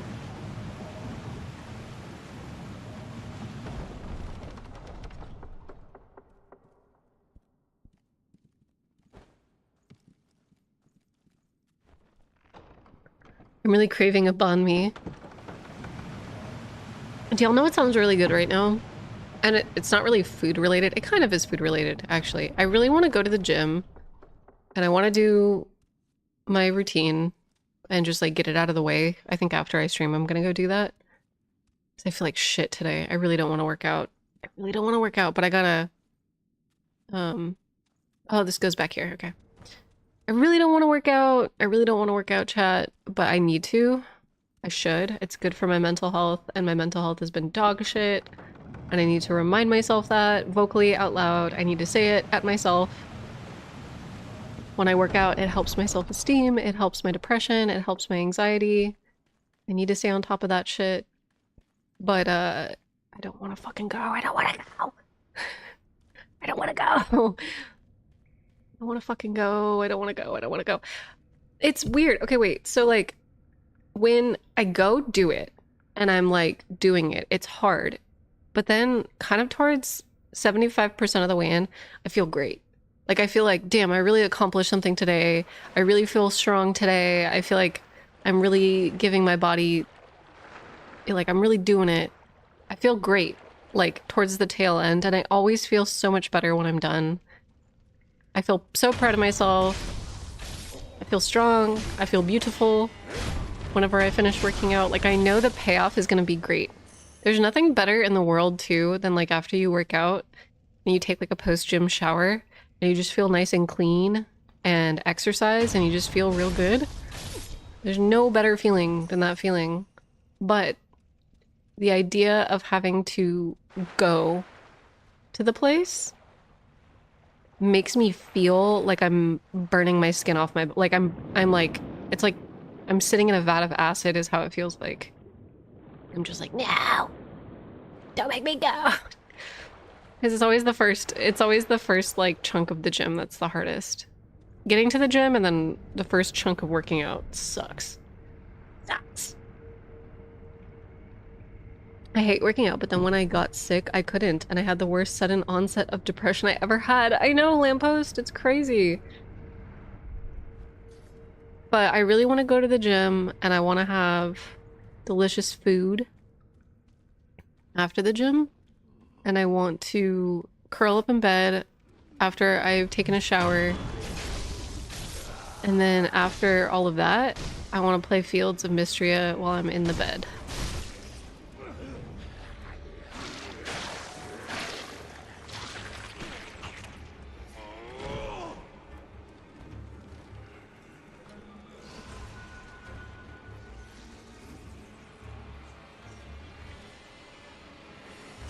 I always get so turned around in here. Where's the path that goes to the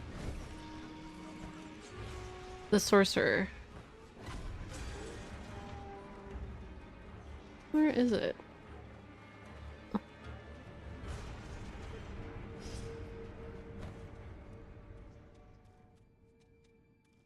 Hmm.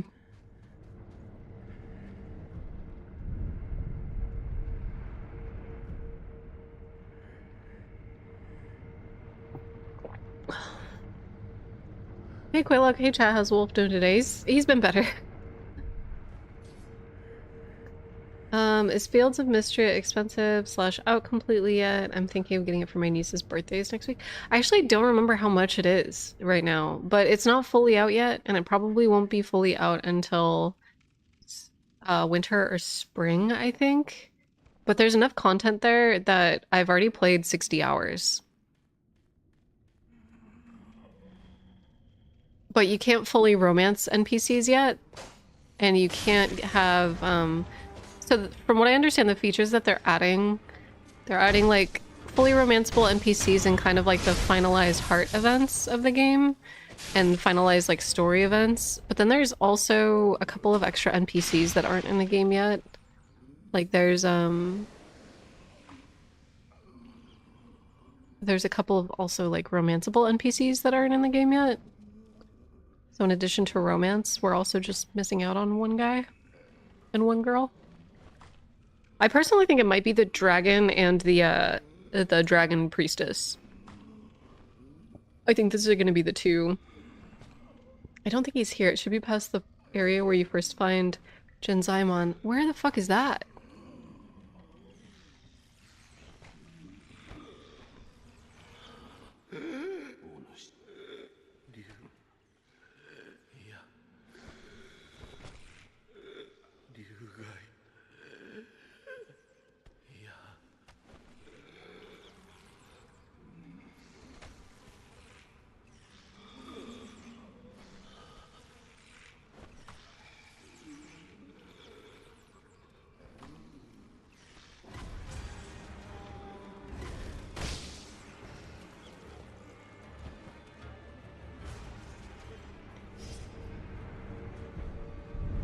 Okay, wait. I'm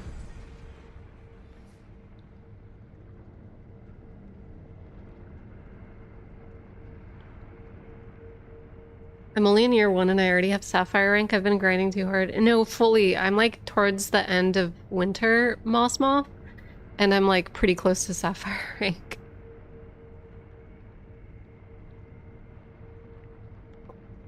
Okay, wait, there should be a little side tunnel if you jump down into the cavern here. Are you talking about this cavern? This side tunnel or like back? I'm gonna keep an eye out for like a little side tunnel. I'll like do a little...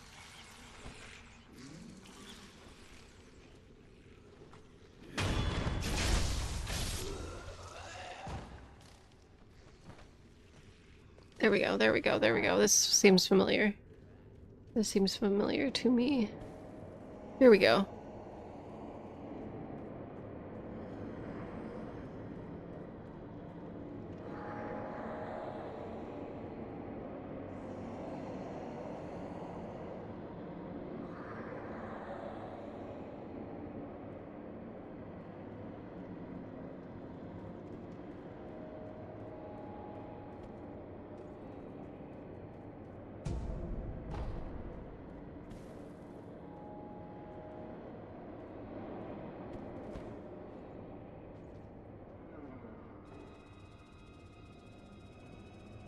I forgot how this fight goes.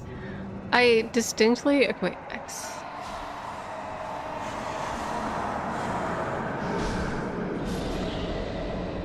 So there's terror. I don't understand what that tutorial was that came up. It was like, jump toward the enemy. What? I don't understand.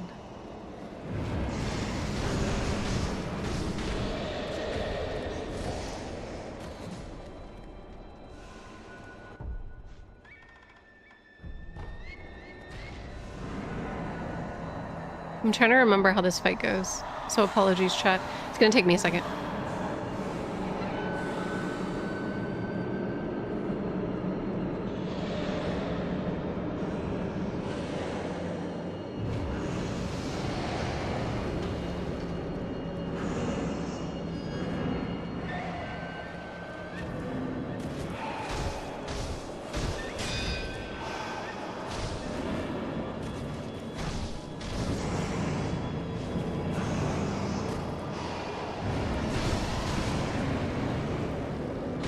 Ow. There's a wall. Ow.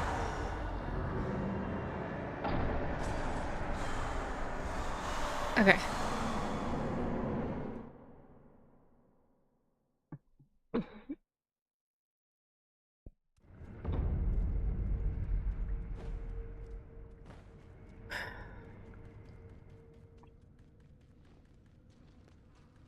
I think there's a way that you can deal with those, but I'm trying to remember. Snap peas? What do I have to do?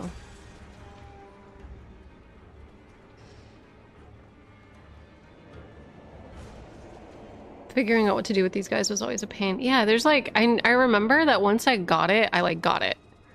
And it was whatever, you know?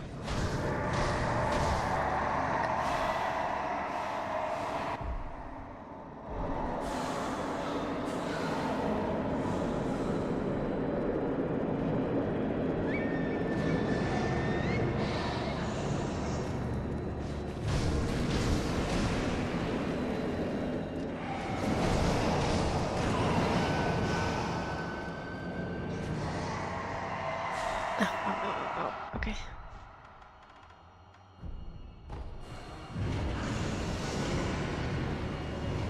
I have a pretty decent amount of divine confetti. I've been saving them.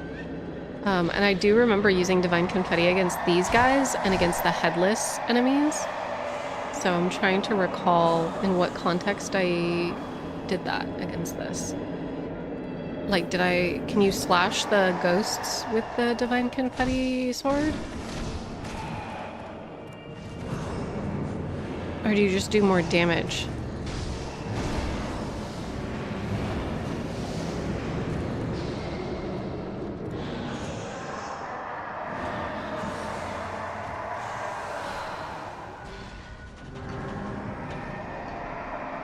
You just do more damage.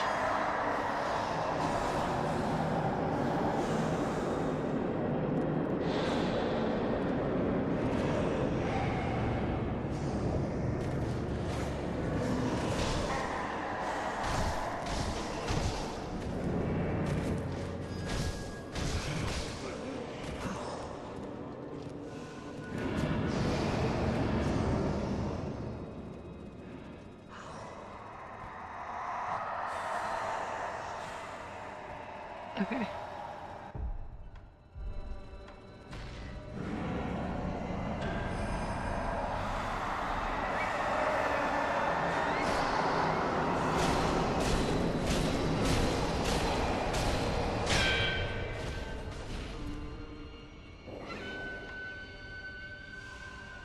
Where is he?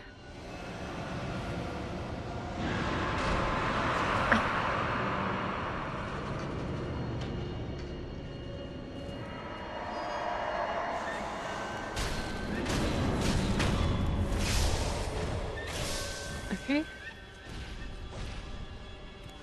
Gotta be careful. Watch out for the laser.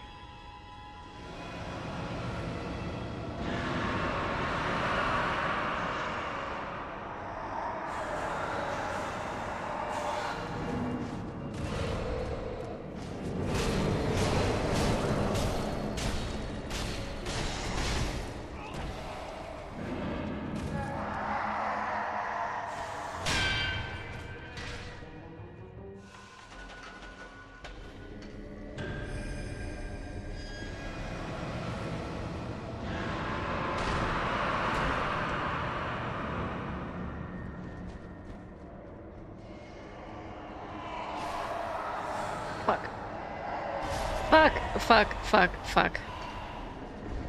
Get up.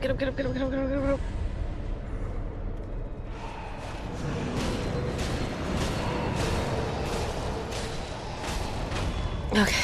Whew. I just wanted to make sure I didn't waste that divine confetti for nothing. Jesus Christ, okay. Ceremonial Tonto. A dagger with stark white blade and hilt converts vitality into spirit emblems. Resting replenishes its charges. Originally, this Tonto was used in a ritual offering to the dragon in which the emblem would be cut from one's own life force and set adrift on the fountainhead waters. Ah, okay.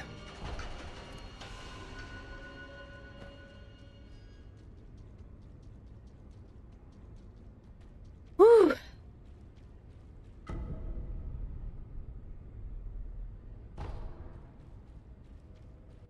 Where are we at with money? Not that much. $94.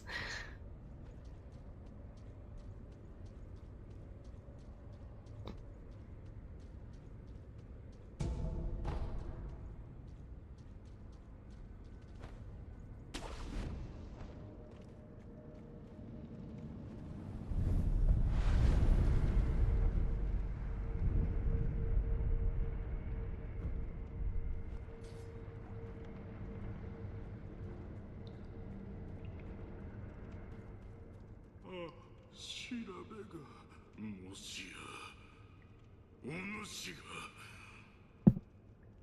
あの調べを返せ。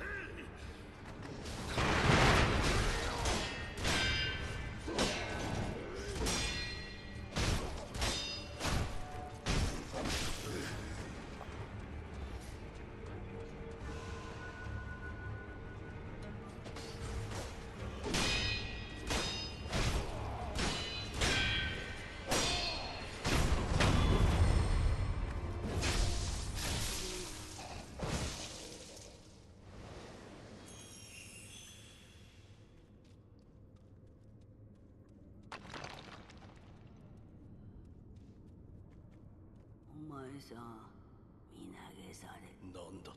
足名の底に行きたくば身投げをされるがよい。あっちじゃ。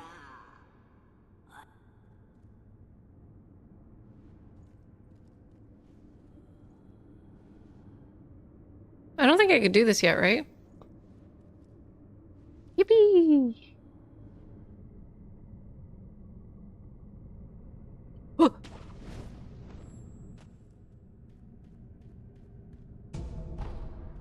Never mind. We're good. We did it. We're safe.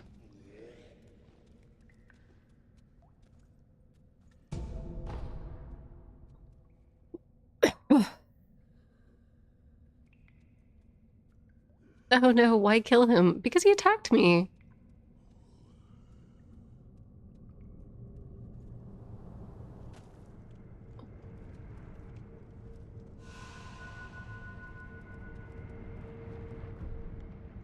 Okay.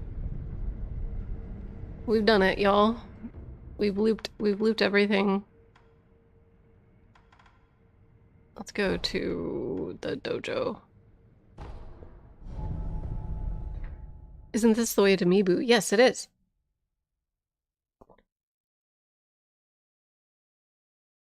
Wait, that's so weird. Why did he attack you? Because, so that NPC is like enchanted by the ghost shamisen player. And, when you kill her and you get rid of her song, he gets mad. He gets grumpy. He's grumpy. Better watch out. He's a little bit grumpy. Oh my god. Fucking kill me, whatever.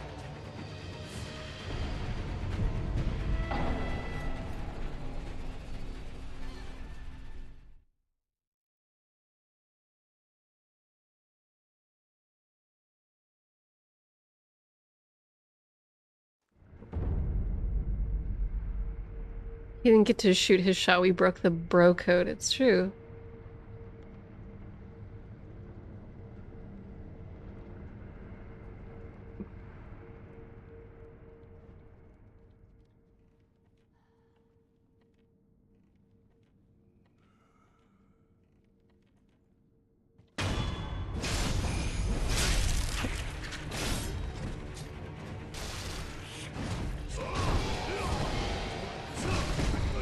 Fucking shit, dude. I don't even think I have any antidote left, actually. Fuck me.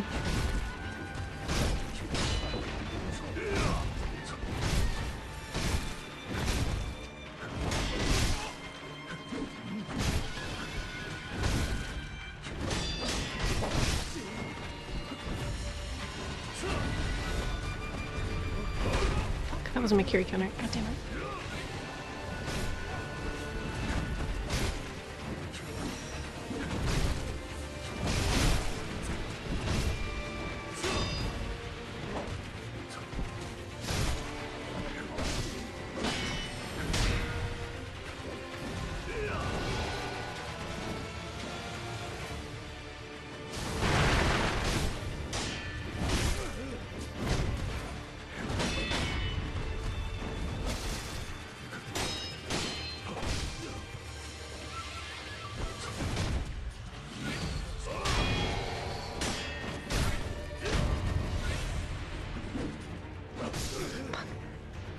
Man, the pressure that he puts on you is unreal.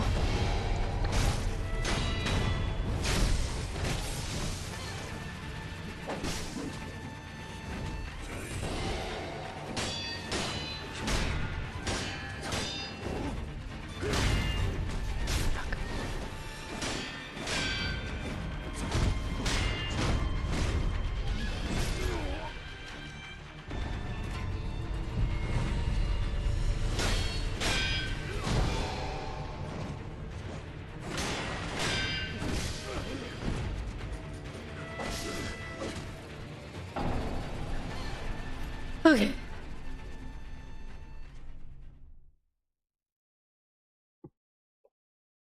Hmm.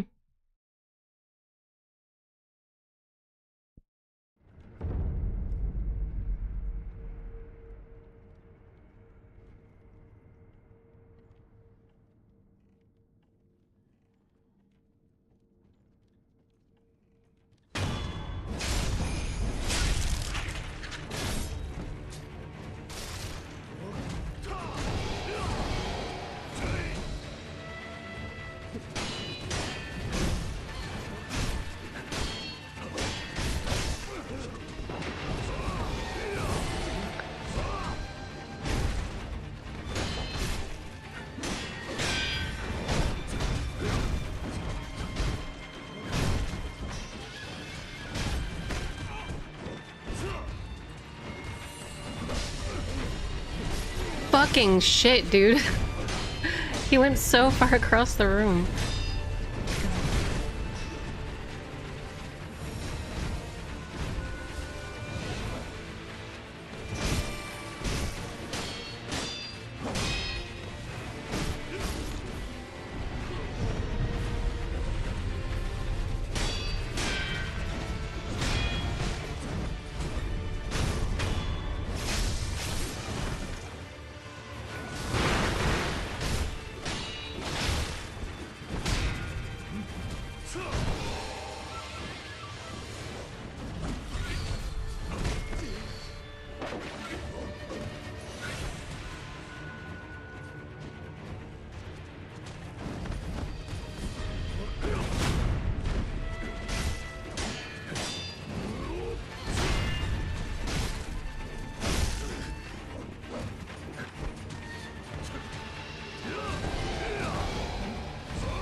Fuck you! I hate you so much. I hate you so much. I hate you so much. Oh my god.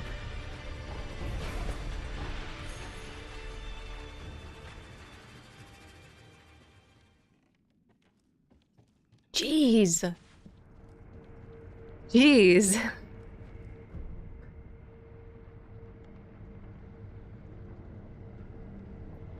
Let's go, God.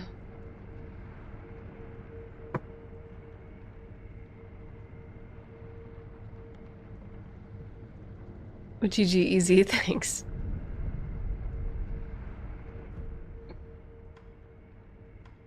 Where are we at? We have one prayer bead. Okay.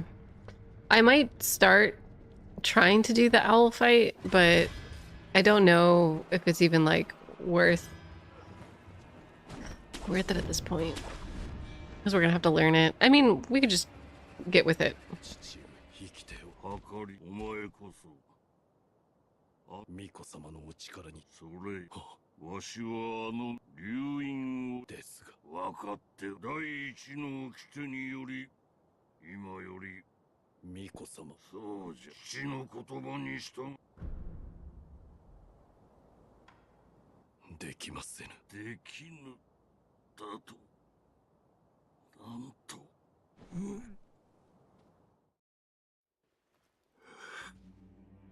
せがれよなぜこの父の思いがわからぬのだ忍びの掟を忘れたか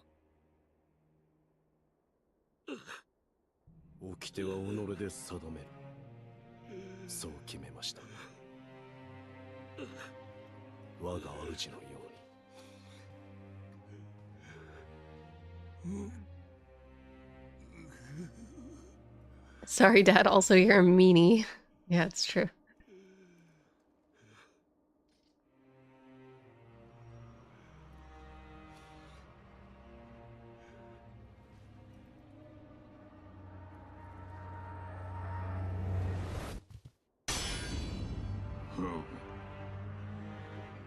少しは成長しておるようだな。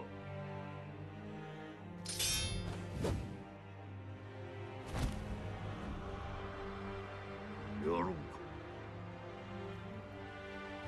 狼よ。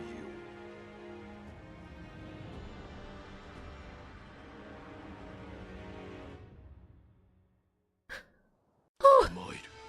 逆たぶりよな。おい。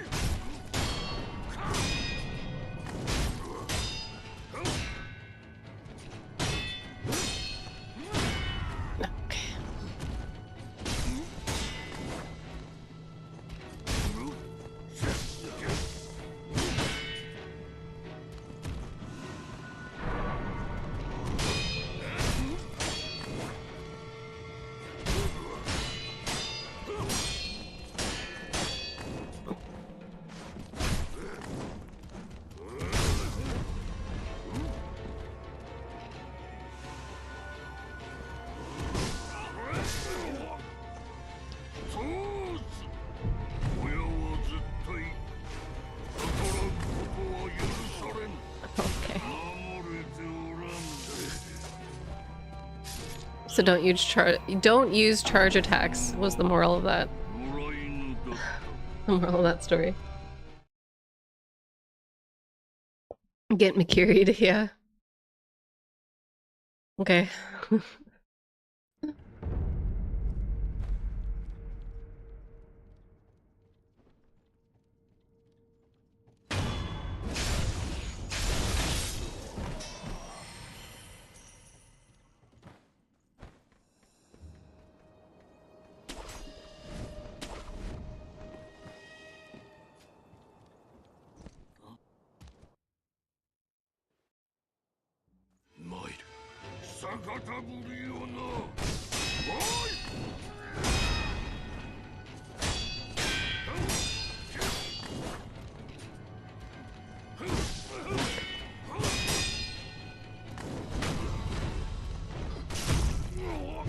I was late.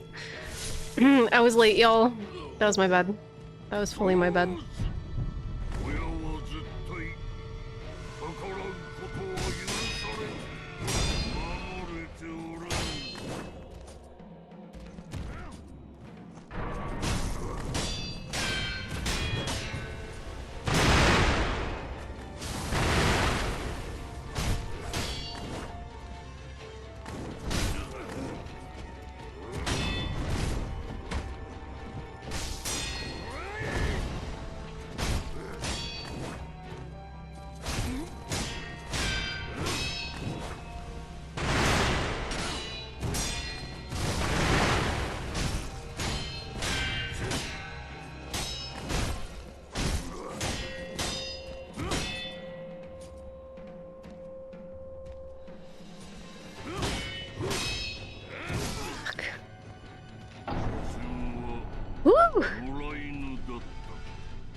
Yeah, this fight is extremely fun. It's very dope. It's fun to learn. I'm like, I love this game dearly. I feel very exhausted though. We did so much already. We did the shaman, we did the monkey. So I think I might give it like another 2 or 3 tries before I think I call it for today. Ooh, he's kind of taxing. He's like mentally taxing.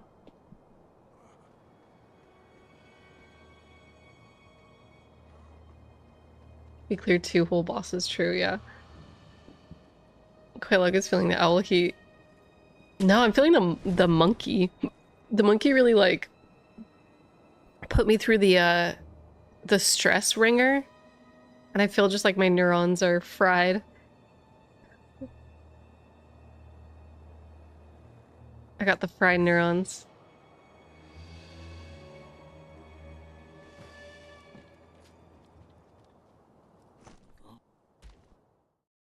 Feeling the monkey. Yeah.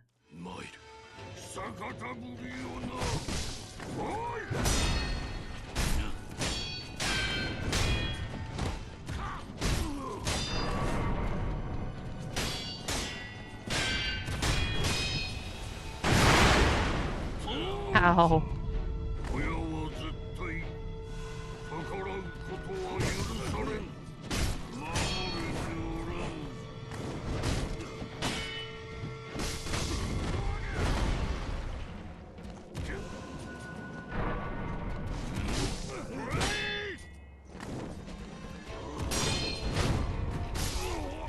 Yeah. I might have to call it. I might have to call it. The Guardian 8 phase 1 is kind of nasty. It really is. It really is. Extra crispy neurons. Yeah. You just get kind of tired and like... I think I was feeling it against the mini-boss, the ninja that we just fought. Where I like couldn't absorb anything that was happening and I had to do the puppeteer ninjutsu. But thank you guys so much. Thank you guys so much for watching. It's been really fun to revisit this game. I know it's not everybody's favorite Soulsborne game, so it's been kind of like more mellow streams, but I'm actually like quite relieved. Quite relieved. We had a lot going on with Elden Ring and it feels really good to take a break. Especially from like Lore Theory Thursdays. As much as I love doing those for you guys and like I do plan on doing more in the future, it's a lot of talking, it's a lot of reading, and both of those things I'm actually not particularly great at. And I know that I have like a YouTube presence where most of my content is centered around me having to talk and share my opinions and stuff, but I'm like dyslexic and like shit is just hard. Like I'm being put through the ringer, you know, on national TV live in front of everybody.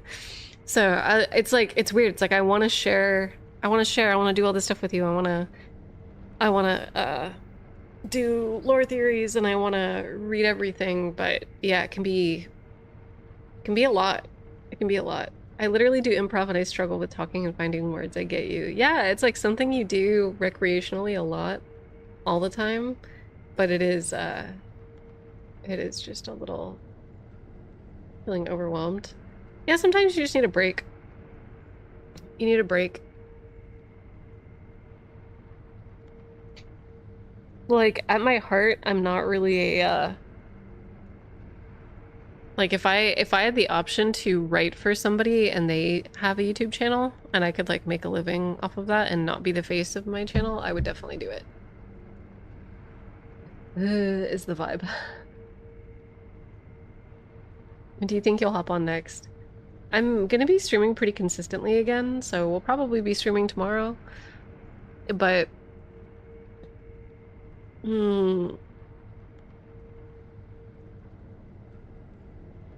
yeah, please don't feel forced to have any particular format for streams. Yeah, I'm trying. Fati should hire you. It doesn't... It's hard because content creator spaces aren't really like that. You kind of have to pick and choose what you are outsourcing, and I think that Vati and I have like such different ways of analyzing media that it just doesn't, it's hard, it doesn't work that way, if that makes sense. No, I am streaming tomorrow. I'm sure art streams would go, also go well. Yes, I want to do art streams so bad, but I can't figure out how to capture my tablet. And I used to have a software that would open up a screen on like my PC and would capture my tablet, but then very recently they did an update on that software and it doesn't work anymore. And so now every time that I like look up ways to screen share or like get my tablet visualized on my PC, it doesn't work. Or you have to buy or subscribe to software. It's just not worth it. It's not worth it.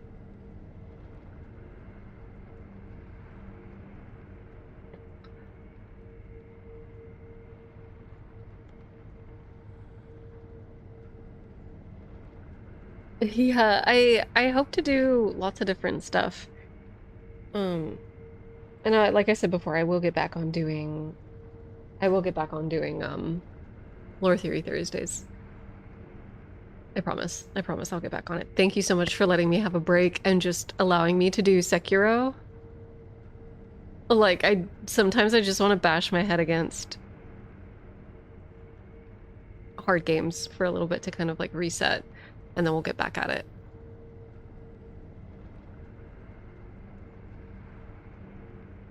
Sekiro's top tier, yes.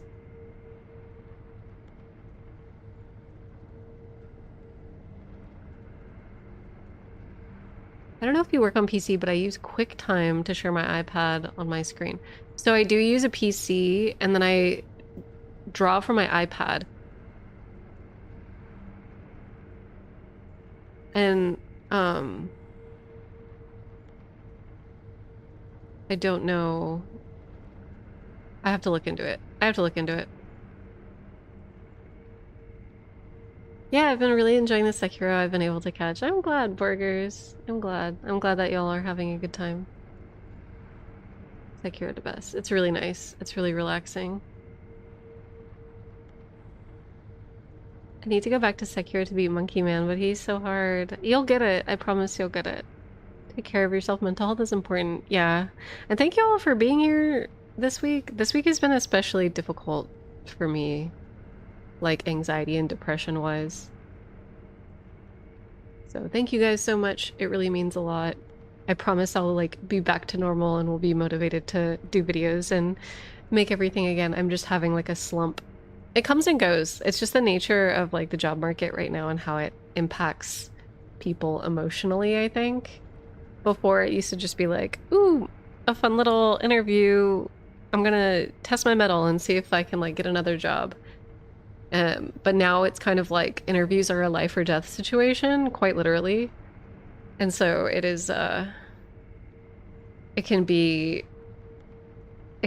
definitely make my brain feel a little fried. Like it's like the difference between getting health insurance and not. And like I've been off my medication forever, so it's just been it's been rough. It's been rough.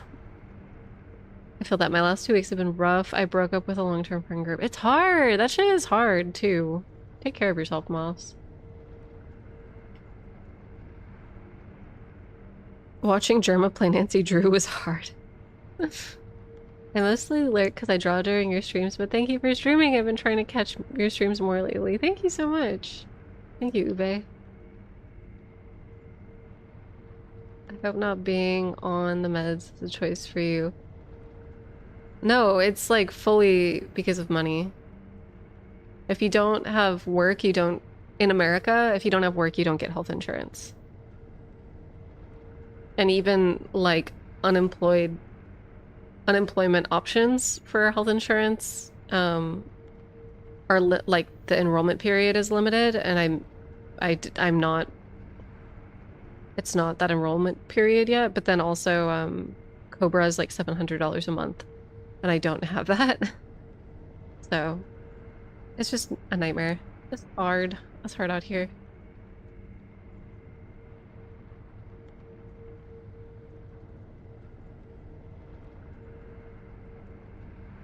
But yeah, that being said, thank you so much. I promise I'll be in like much better spirits. Probably tomorrow. I just needed yesterday and today to kind of like mope around and be wonky for a little bit, I think. So yeah. Thank you guys. Thank you. Thank you. I'll see you guys tomorrow. We're gonna defeat Owl tomorrow. I feel it in my bones. We're gonna beat him. We got this. Thank you, Emily. Yeah, I'm gonna go work out to kind of like get the brain aired out, and then I'm going to wrap myself in a blanket burrito and play Fields of Mystria. And it's gonna be like a peaceful evening. I'm gonna do a self-care evening. And then we'll come back well rested to fight Owl and slap him around. It's gonna be good. I started in Fields of Mystria like doing animal cow breeding, so that way I can try to get cool colored animals. Maybe I'll stream it soon too. But yeah, thank you guys. Bye.